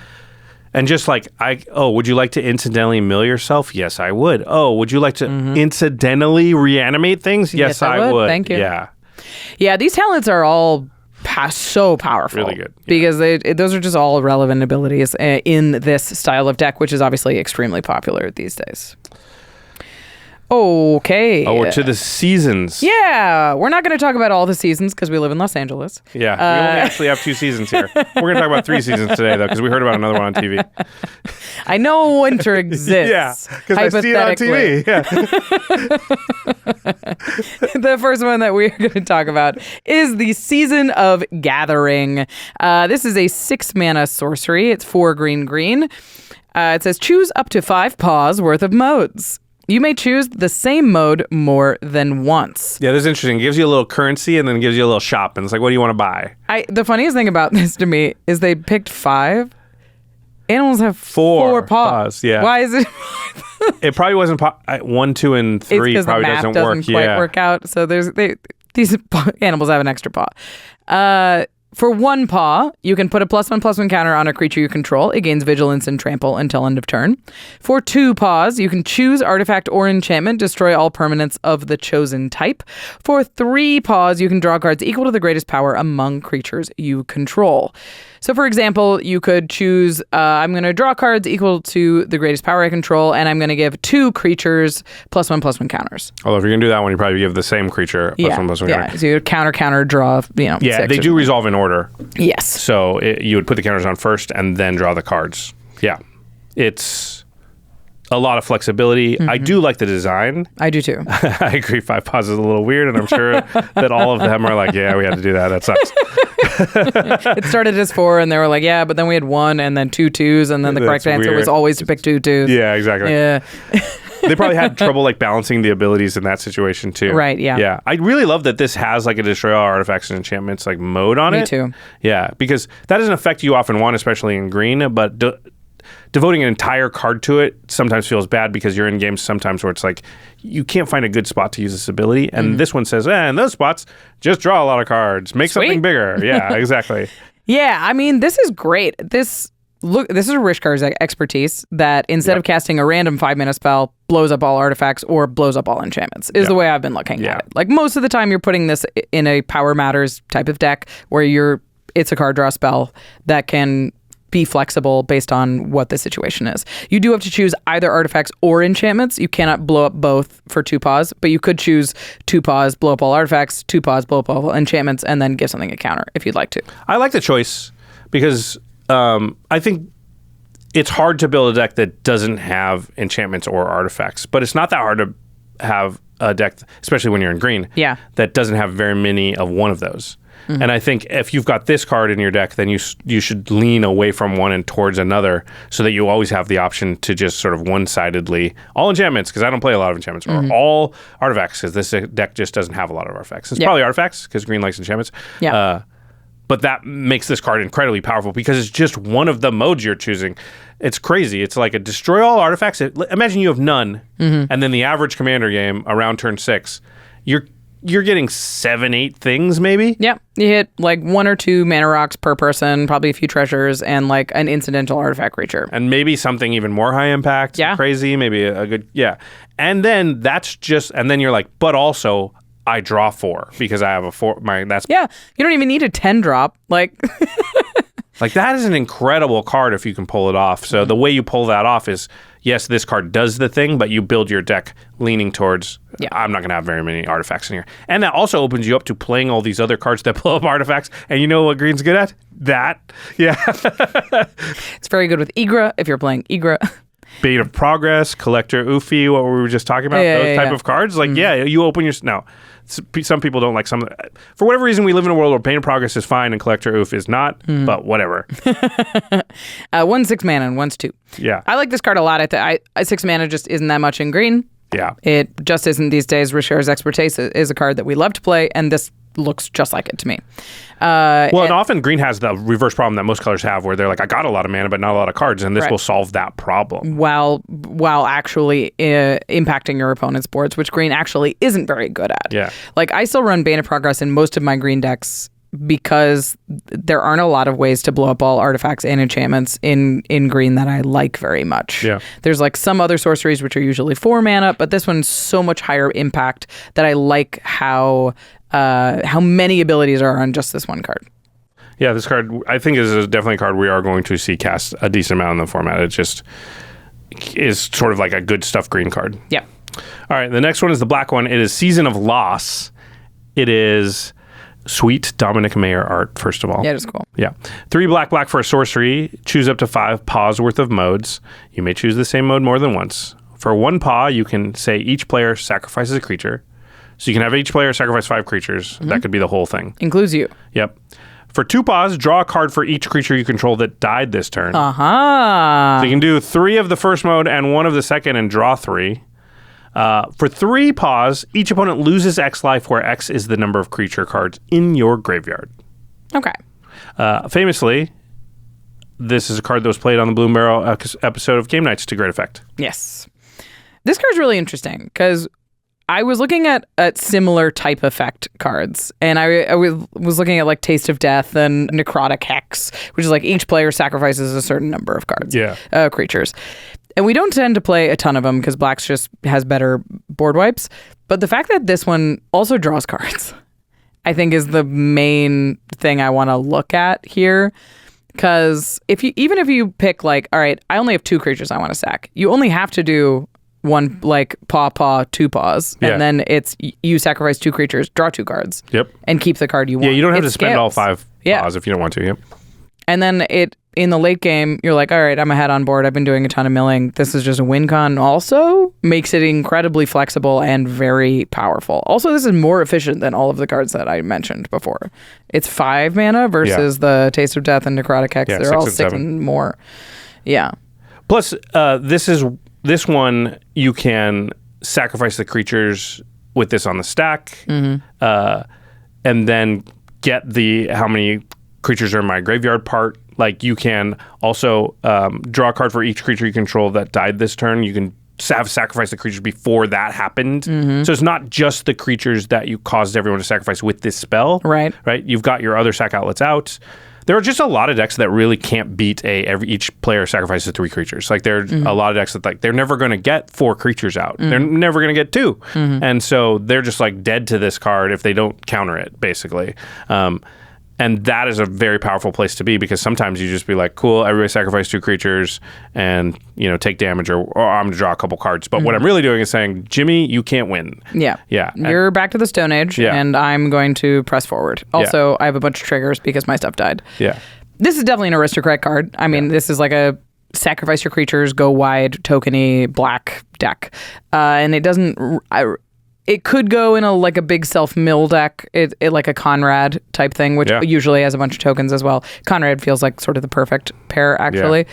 I don't know if I like it as much if I'm sacrificing 3 non-token creatures to do this, but that's also, if you have dice triggers or if you have a lot of ways to recur them, that's completely on the table. And then that opens up the win con a little bit more if you're in a big creature-y self-mill deck. Yeah, and it also just does kind of feel like a board wipe in emergency situations where you're like, things haven't gone well, you draw this card and you're like, if I make everyone sack 5 creatures, it's the same as board wiping, let's just do that. If you have 1 creature, you're like, all right, everybody sack 5. I'll sack this. Yep. We were basically reset. Yeah, so just having that mode I think is quite powerful. Yeah. Season of a Loss. And sometimes you just kill your opponent with the damage part on that 3rd mode. That happens sometimes. Mm-hmm. Yeah, I heard that. I heard that it could happen. It happened as, Who could say? Who could that have happened to? I don't know. Can't think of one way. Okay, so I had a draft deck. Yeah. 2 nights ago, and it had 2 Season of Weavings in it. Oh my God. And Alania. Whoa.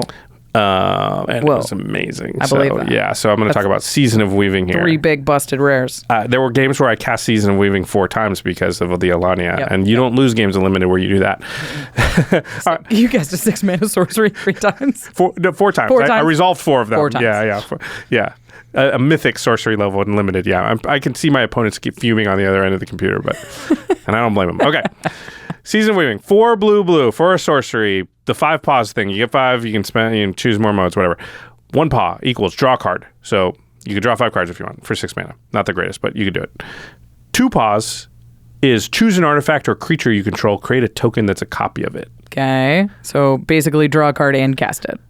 That feels undercosted. That should have been the 3 paw. That's crazy. Yeah, for sure. And then 3 paws, though, is return each non-land, non-token permanent to its owner's hand. So it's bounce wipe, but one-sided if you have a lot of tokens. And you can at least create 1 token with the other mode, so you at least have 1 thing. Yeah. The fact that you can copy 2 things and then also draw a card is really good. So wild. It's really good. I was thinking about this the other day. You just copy 2 Gilded Lotuses and draw a card, you're up mana.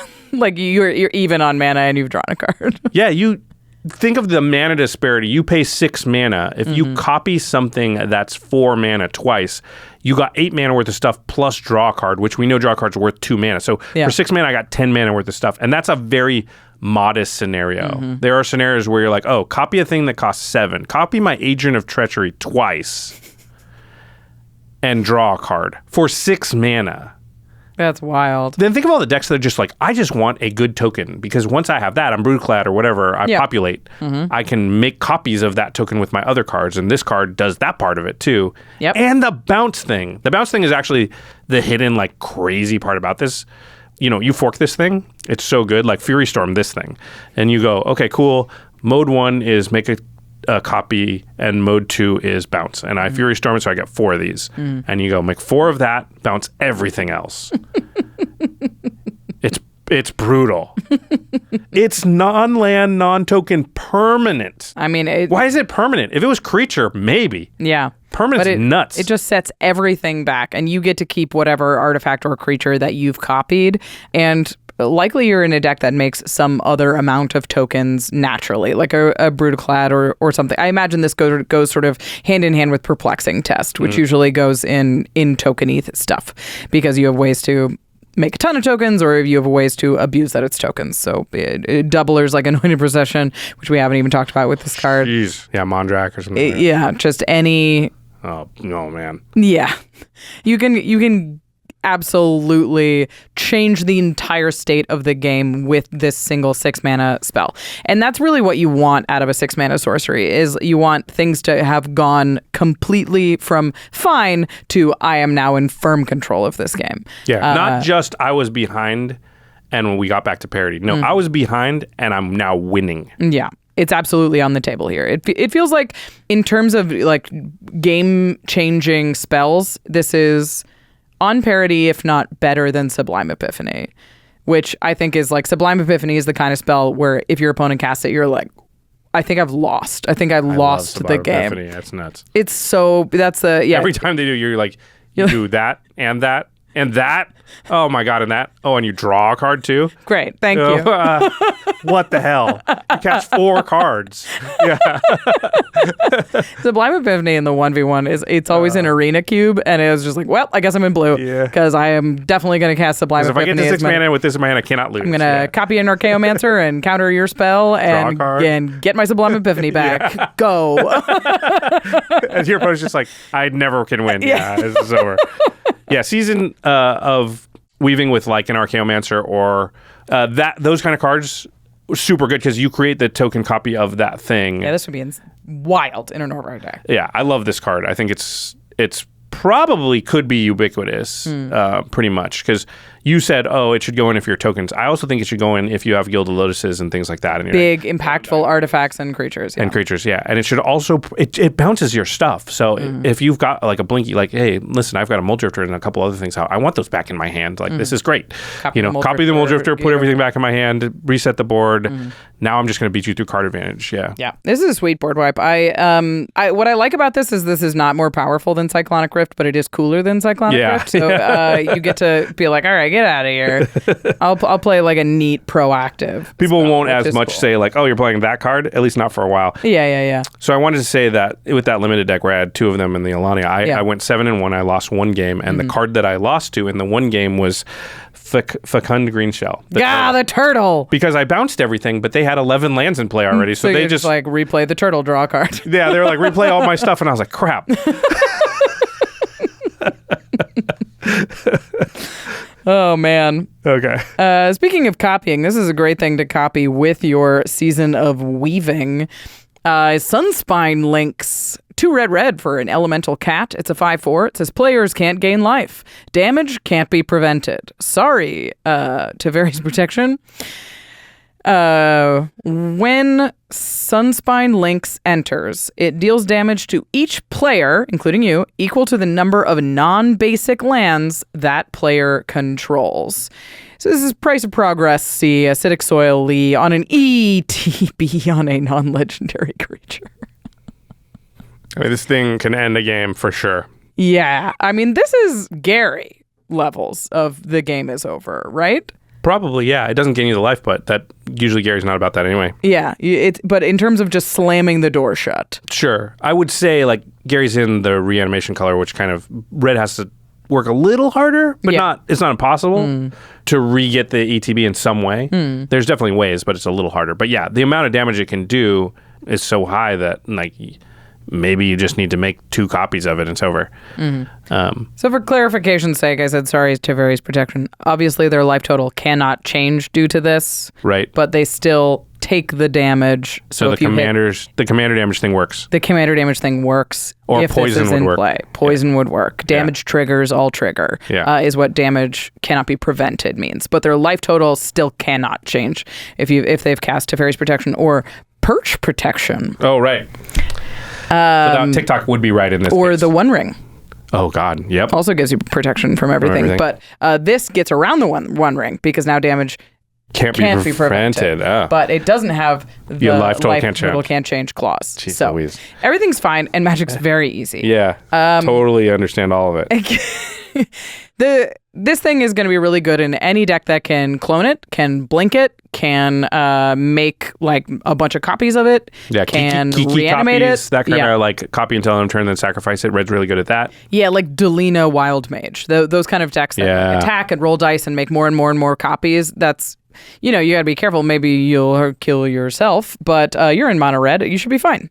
Well, yeah, if you have this card in your deck, my assumption is that you don't have a lot of non-basic lands, and you probably have a little bit of non-basic hate in there that's not this. Hopefully not Blood Moon, because I want you to still have a soul.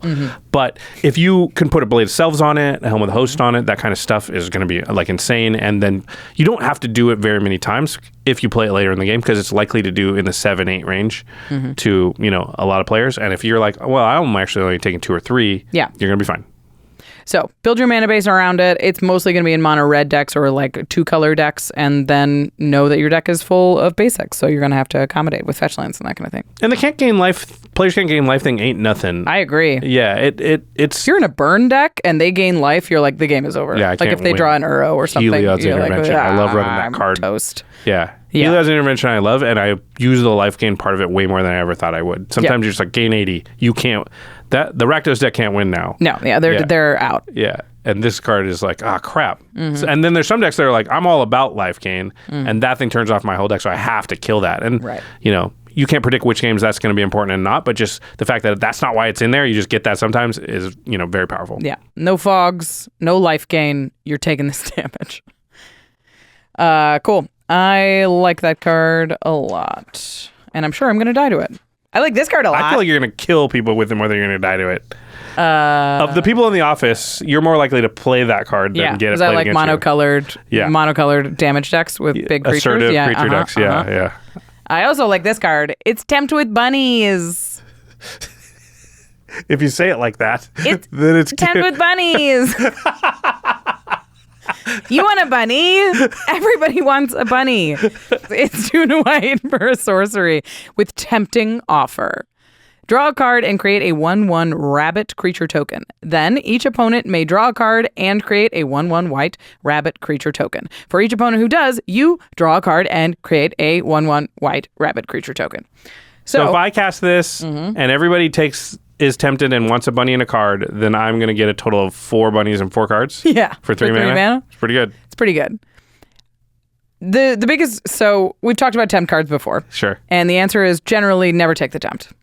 It just makes their move more inefficient, and it makes their card worse, and you're not planning around having those resources, so you don't need them. Yeah, 3 mana, get a 1/1 and a card. It's not what I would want to be. I want 2 mana especially for that. at sorcery speed. Yeah. If it was instant speed, then I'm more okay with that. But at sorcery speed, you're just like... Yeah, that feels like I overspent by at least a mana. Probably more because I can't blink the thing or anything. Yeah. But what I like about this is that it's a pretty innocuous tempt. A lot of the tempts are like really busted. Yeah. And you're like, it's very clear that I don't take this tempt because I will not benefit as much as they will benefit. Yeah, they're going to get 4 lands and I'm going to get 1 land. We don't do it. Yeah. It's like that's. But a rabbit and a card doesn't feel. Yeah. It doesn't feel like that much to give somebody, right? Like if I take a rabbit and a card and they're like, all right, they draw 2 cards and make 2 rabbits. If you're the first person deciding. You're like, that's not so bad. That's not so bad, yeah. And then the next person decides, and the next person decides. It's bad after. And that's the problem with the third person. It's bad, yeah. But the third person is more likely to do it if the first person did because you got a thing. Am I supposed to toe the line here for you that's not willing to? I've got to be goody gumdrops, and you took the tempt. Yeah. I think I'm colored by these cards because of the fact that like we had a play group early on that was very hardline about it. So we decided as a group kind of because we're all like gamers and we were like the smart gamer would not take it and we should punish the people playing these cards and we're going to agree that we do not take the tempt ever when it's tempted. And we didn't. And therefore everyone was like, well, these cards suck and started taking them out of their decks. Yep. But that's not very normal. Nope. My play group takes them all the time. Yeah. Even when they know they're church, they shouldn't. That's what I've learned is it's not very normal to have that be the mentality of the group that's or at least reliably be the mentality. Yeah. And one crack changes the entire thing. Oh, if you can get the first person to take it, often you'll just get all of it. You're going to draw 4. Because everyone's like, screw you, I want a rabbit and a card. And then it's like, but they're going to get 4. Well, why did you take it? Yeah. And then it's like 2, and you're just over there being like, just cover your mouth with your hand so they don't see the smile. Yeah. Like, I'm going to make 8 rabbits and draw 4 cards. This card's sweet. I like it a lot. I would only put it in token decks where I can really take advantage of, even if I draw 1 card and make 1 rabbit, I'm probably making 2, or I have additional triggers that care about that. To take 2, yeah. Right. Maybe I'm forced to cast it on 3 just to kind of get going, but the goal is unknowing possession or something is out, or Here's my tip for this card. Have really cute bunny tokens. Oh, so they want them. So you can be like, all right, this one is Scooter, and he's a African shorthair. I don't know. I'm making up rabbit types. And he's 3 years old, and he loves celery. But look at the fangs, man. And then they're like, well, of course I got to take Scooter. Give me Scooter. Here's my tip for this card. Pay very close attention when you have it in your hand to your opponents and like which ones are worried about something or look like they're having trouble hitting a land drop. Yeah. And then you get to say, hey, I got a way I can help you either draw an answer maybe or hit your land drop. Yeah. But you're going to have to do a little work here. Are you in? They say yes. You go, cool. Tempt with bunnies. Yeah. There you go. I'm giving you the opportunity to draw a card. And they almost feel like they have to because they said... Because now you set them up for it. Yeah. It's like I'm giving you a gift. Yeah. For you. I'm giving you the opportunity to solve the problem that you seem to be having. Yeah. Yeah. And it's up to you if you want to take it. And if they don't, then you get to be like, cool, I guess you don't want to solve that problem. Too bad. That's fine. I give you an opportunity. I also think early in the game, most people are going to take this. Yeah, because it doesn't seem that like they're like, I got a board wipe in hand. I'm not really going to be. It's 4/1/1s. It's for like. Yeah. I'm not going to die of that. So I think, once they have like 12 mana, you can't give somebody 4 cards. Yeah. So early game, it does feel like this is going to be easier to get your opponents to take the Tempt. Okay. All right. The next card is the most expensive card on the secondary market from the set, I believe. Yeah, I believe so. It is 3 Tree City. Mm-hmm. It's a legendary land. As it enters, choose a creature type.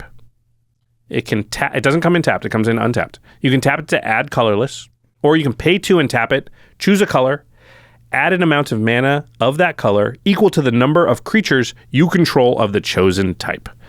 So you say rabbits when this enters, and then if you have 5 rabbits at some point later in the game, you pay 2, tap this, and you get 5, say, white mana.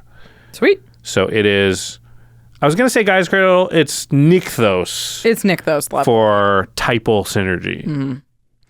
Yeah, so you need 4 more creatures on board to be mana positive with this, because you're tapping it. You're paying 2 additional lands. So if you have 3, then you're not up any mana. You could have tapped the 3 lands for 3 mana. Yes. So you have to get at least 4 out of that to make to be up. Yep. That makes sense. So if you have 4 creatures on board, you've produced an additional mana. Which is a lot of work. Having 4 of the same creature on the board is like, that's your full Tempt with bunnies. The cost is low though, because presumably all of those lands would have tapped for mana anyway. Mm-hmm. So there's not a scenario where like, oh, I've only got 1 creature and I've lost 2 mana. It just you get the extra if you cross this threshold, but there's a little downside obviously because it's colorless. Yeah. But it's not tapped. If it was tapped, I think it'd be a little bit different. Yeah, I don't think this is a bad card.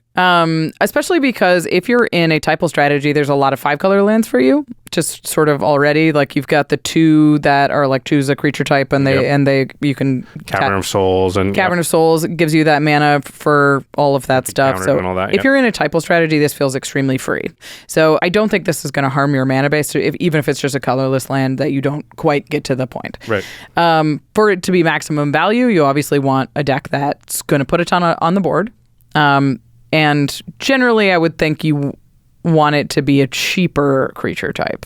Like it's not as good in dragons. You got 5 dragons, you're winning. Yeah, you're fine. You don't need 10 2 mana. extra mana. Like, yeah, but you got other ways to ramp. But my 3 Tree City, it's online. I got 4 dragons. You're like, we have to kill all an extra mana. We're already worried about the dragons. It's like... Yeah, Dinosaur's probably similar. Yeah, these like top-end like Praetors and stuff, nobody's worried about you having a little bit of extra mana. They're going to have to remove them anyway. Well, and you, in those decks, you want extra mana before the dragons come out to help you cast the dragon. So you need different types of ramp. It's not so much about once you already have dragons out, hey, here's some extra mana. Well, I already got dragons out. I'm good. Yeah, this is better for go-wide strategies or cheap strategies. Zombies, goblins. Even like... the squirrels and that kind of stuff, that's all been recent. Sapperlings. The one thing I was thinking about this in my Merfolk deck, because I have the 4 mana one that's new. Hackball deck. So mana so proud of myself right like now. Okay. You knew my commander's name. That's how I know I have too many decks, is I can't think of the name of this commander. I don't usually have mana issues, and when I do, I don't usually have like the amount of cards that I need to actually use all of my mana. So like ramp isn't actually a desired It's not a problem there, Jack. thing. Like I don't need mana because I'm not trying to cast big X spells. I'm not trying to like cast huge things or sink a bunch of mana into stuff unless I have the I'm so bad at names right now. Oh my gosh. Thrasios. Yep. Thrasios is good with a lot of mana. Like the classic mana sink guy. Okay. Gotcha. So I don't know if it's like, it's certainly not worth $20 in my Merfolk deck because right now it's $20 to buy this card. Right. So if you don't have a plan for the mana and you're not playing an efficient creature type, it's probably not going to go in the deck. However, if you're playing goblins, zombies, squirrels, elves. Yeah. If you have a way to use a huge burst of mana and a way to make a ton of those creatures, this card's going to be really good. Yeah, and I would just look down during games and be like, how often do I have 5+ of my creature type out? And if it's very often, then this card's probably going to be good. And if it's not, it probably won't be. I think there is some consideration to, like you said, does my deck use mana well? But I do believe that most games are won through, mana development. And a large burst of mana at a key point. Like doing more at a moment. And this can fill that role pretty. And the fact that you can hold it in your hand too might be a really big boon to it. That's why I would have loved if it came in tapped. Yeah. Because it can be a thing where like, okay, there's 12 squirrels, but they're 1/1s. We're going to be a little scared that a Crater Hook comes out, but I got my counterspell ready. And then you go 3-Tree City and they're like, oh crap. Yeah. Counterspell is not that great right here because they just have so much mana. Whatever I counter first, there's the second and the third and the fourth thing I got to worry about. Right. So I think there's that play pattern. So it is good. But there's only certain decks that really are going to want it. It's also very good in just general token decks. But a word of warning is you do have to pick the creature type when it comes in. So if you're like, my commander cares about tokens, but I can make like a little bit of this card makes snakes and this card makes humans and this card makes bunnies, then it's not going to be quite as efficient. You could hold it until the big moment. I think that's probably what you want to do most of the time. And maybe it even doesn't even fill a land slot in your deck. It fills a spell slot. And ritual. You think of it as a ritual, yeah. Or a ramp spell. Because you show it to somebody and they got to be worried about the whole game and sort of keep you in check. Whereas if you don't want them picking apart the stuff. You go Avenger of Zendikar and they're like, kill the Avenger so you can't grow those things. All right, now there's like 10 0/1s. And that's a little bit of a worry, but like, we're probably not dead. And then that kind of stuff. Yeah. This card's cool though. If it's, I think you'll know if it's worth the money in your deck because you'll have a lot of creatures. All right. One more. I like this card a lot. Yeah. You want to read him? Sure. It is Valley Floodcaller. 2 and a blue. For a 2/2 Otter Wizard, has flash. It says, you may cast non-creature spells as though they had flash. Oh. And then it also says, and don't discount this second thing. The more I've been thinking about it, the more I like it.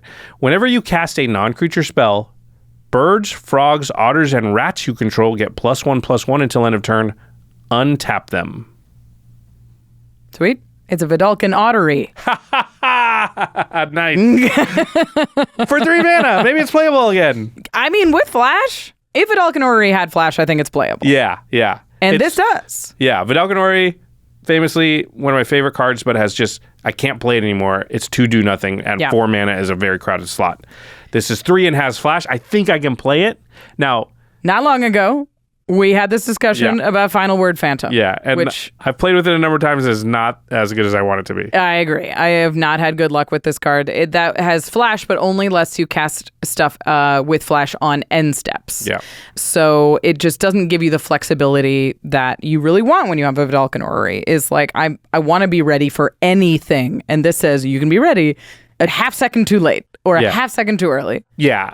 This one doesn't have the end step thing, but it's non-creature spells. Right. And that is a pretty big downside. One of the big upsides you get from having Vidalcan Orrery out is you do nothing, then you pass, and they don't know what creatures you can flash in a block, so you are actually quite hard to attack. And this doesn't have that aspect, which I think is a knock against it.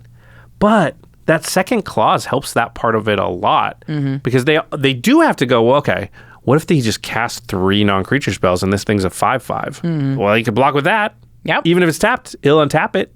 If you have a Cryptolith, right, and it taps for mana, now you've got a soup going. Yep. Like, because you can float mana and cast a spell, untap him. It's a little DIY Jeskai Ascendancy. And that's what I was thinking about. I was like, that second clause is Jeskai Ascendancy-like. And there are birds and other things you could play in your deck. You can also play things like Conspiracy or whatever that turn all your creatures into a certain type if you wanted to.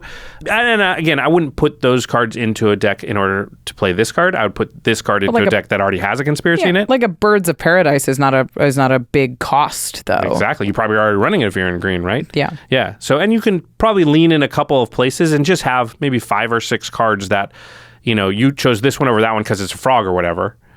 And now oh, geez, I cast 3 non-creature spells and give all my things +3/+3 and untap them, and that could be mana, or it could just be like kill you. Like that second part, the more I thought about it, is like not bad, and it's coming with the first part, which is the main reason you play it, which is just an effect I love, obviously. But I think at 3 mana, God, I hope this. It would be so sweet, and I think it does the thing of Vedalken Orrery does, which is it makes your opponents second guess what you could possibly have. Yeah. And you have all of your mana open, and you can cast way more things than they're ready for, so that their brain does like infinite possibility trees. And with that, you get the benefit of them just being like, I don't want to deal with that. Whatever's going on over there, I have no piece of it until that otter's out of here. Yeah.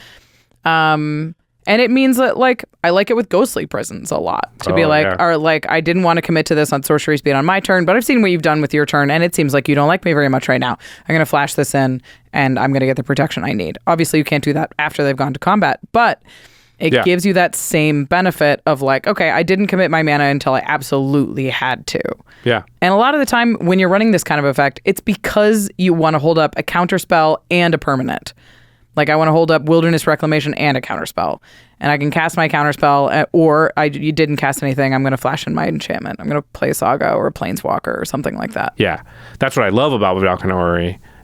And I think this, hopefully, again, we weren't right about Final Word Phantom, so it's possible. But I think this hopefully is on the other side of that line and does feel like it. I hope so. Vedalken Orrery. Go! It also has a cool name, a cool nickname. Wow. There's also some sweet like otters and frogs in this set that it works with really well. So like you can actually build in some pretty sweet synergy. Like Kitsa, the Otter Ball Elite, is an otter looter. So like being able to loot in between all of these is really sick. And then you can copy spells with her. So Kitsa has prowess too. So as you're doing the thing, it's getting +2/+2. Yeah. These are like, they're really tough to attack into, even though they're like 1/3 or 2/2s on their face. That's why Octavia is so fun to play, because if you've got a 1/1, they're like, yeah, but it could be an 8. Yeah, it could be huge. I can't go in there. Yeah. Exactly. So some very cool stuff going on with Valley Floodcaller, not to mention just, winning on the stack on top of your opponent's stuff. Okay. Those were the cards. There was a lot. There was a lot of them. We like to wrap up this episode by saying what our favorite cards are and what we think are the most powerful in the set. I don't think there's anything in this set that seems crazy busted, which I love. It's great, perfect for a standard set, but there are some cards that are really, really cool. So let's go into what our favorite cards are from that we talked about today anyway. Yeah, I mean, mine has to be Valley Floodcaller, I think. I'm excited about it. I'm not confident necessarily about it, but that effect, I mean, I'm well known for loving it, and I would love to be able to like feel that way again that I used to when I had Vedalken Orrery up. Yep. But without like being like, I cast this and then I'm probably going to lose because I did nothing. Yeah. But I want to give a runner-up to Peerless Recycling, which is a more simple card.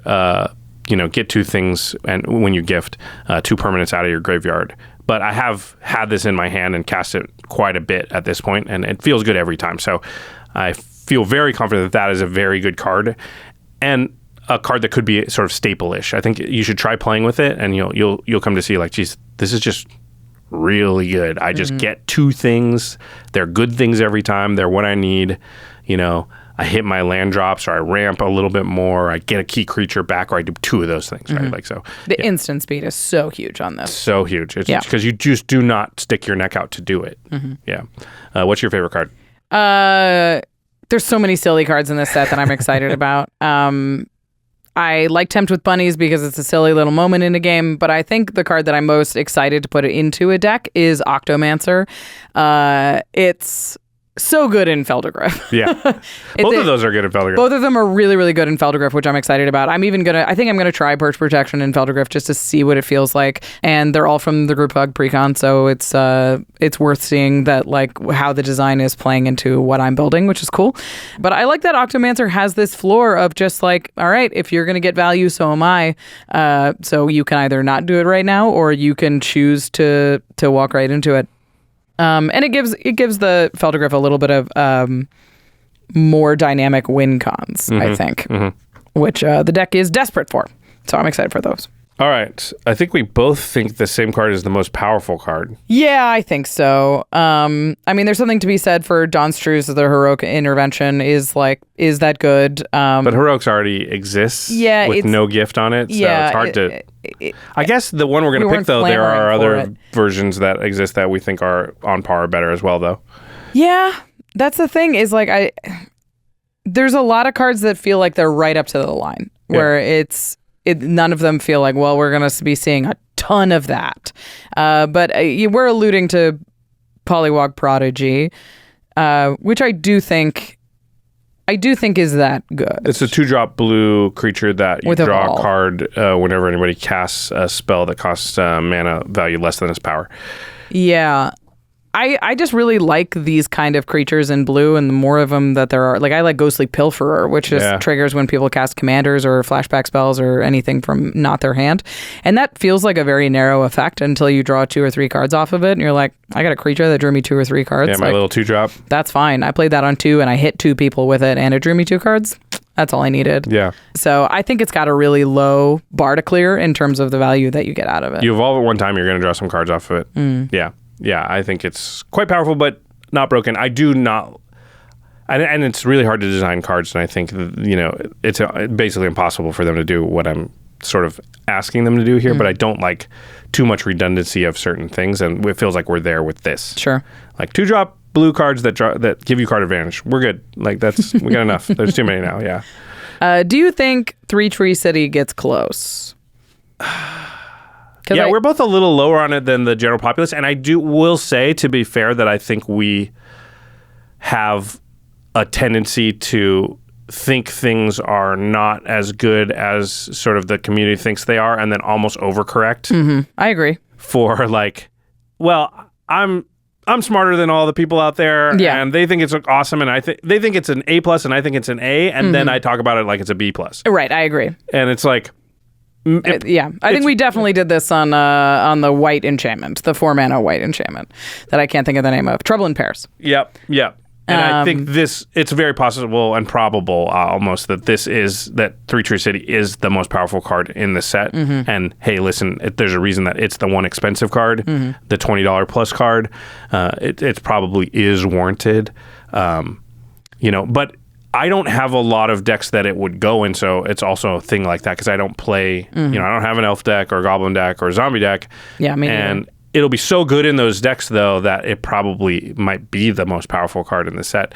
But there's a lot of decks it doesn't go in at all, whereas I think Pollywog Prodigy, hey, listen, you got a blue deck or a deck with blue in it? You can probably play this, yeah. You put that in there, and it's going to do stuff and be good for you, And if it doesn't synergize with anything else that's going on, it'll still probably be good for you. Whereas 3-Tree City is not that. But when it's at its most powerful, it's going to blow Pollywog Prodigy out of the water. Yeah. I think it's the classic question in Magic is what makes a powerful card? Is it a high floor or is it a high ceiling? Yeah.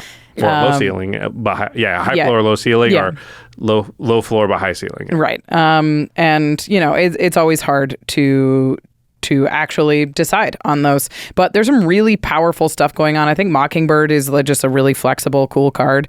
I love Season of Weaving a lot. Season of Weaving, sweet. Perch Protection, if we're talking just raw, what it does, it is a lot. I don't like the card, but yeah. But it is, so this is a tricky one, I think, for me. It felt like it was a very even floor across the top. I thought Fortune Teller's Talent is also a really powerful card. Yeah, the black one too, Scavenger's Talent, I was very impressed with. Yeah, so I think we're kind of even across the top, and all of them have a very high power level on average. I think a lot of them can go into decks right now.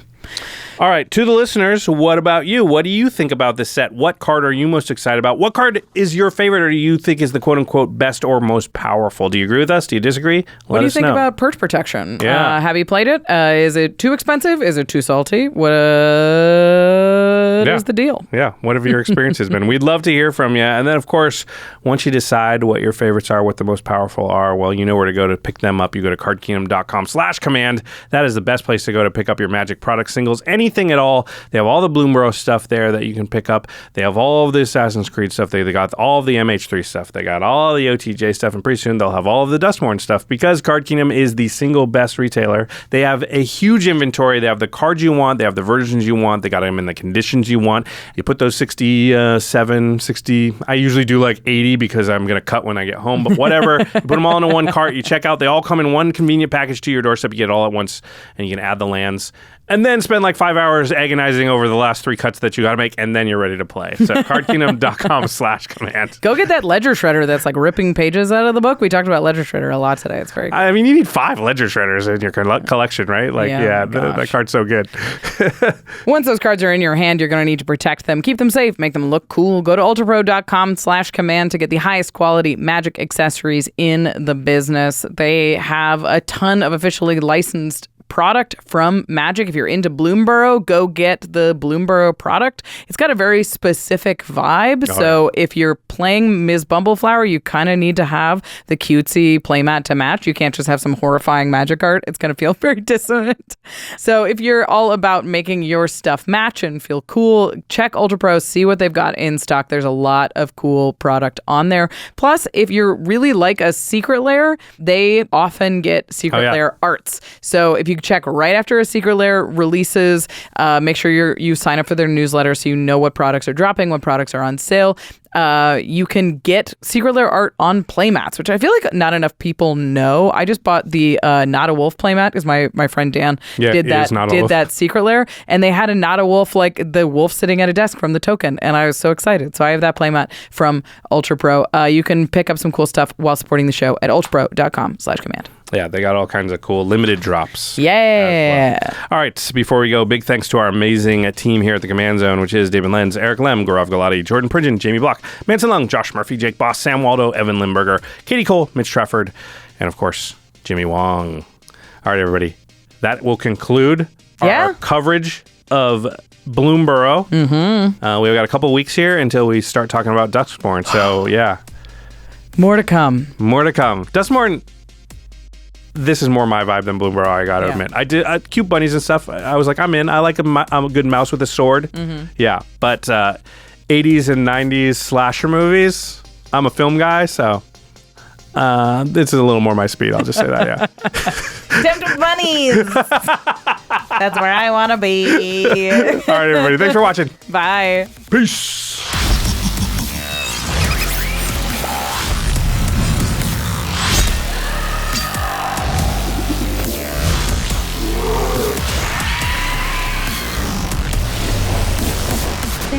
For your attention. For further inquiries, send an email to commandcast@rocketjump.com or ask us on Twitter @JFWong and @JoshLeeQuai. See you later, alligator. Greetings, humans.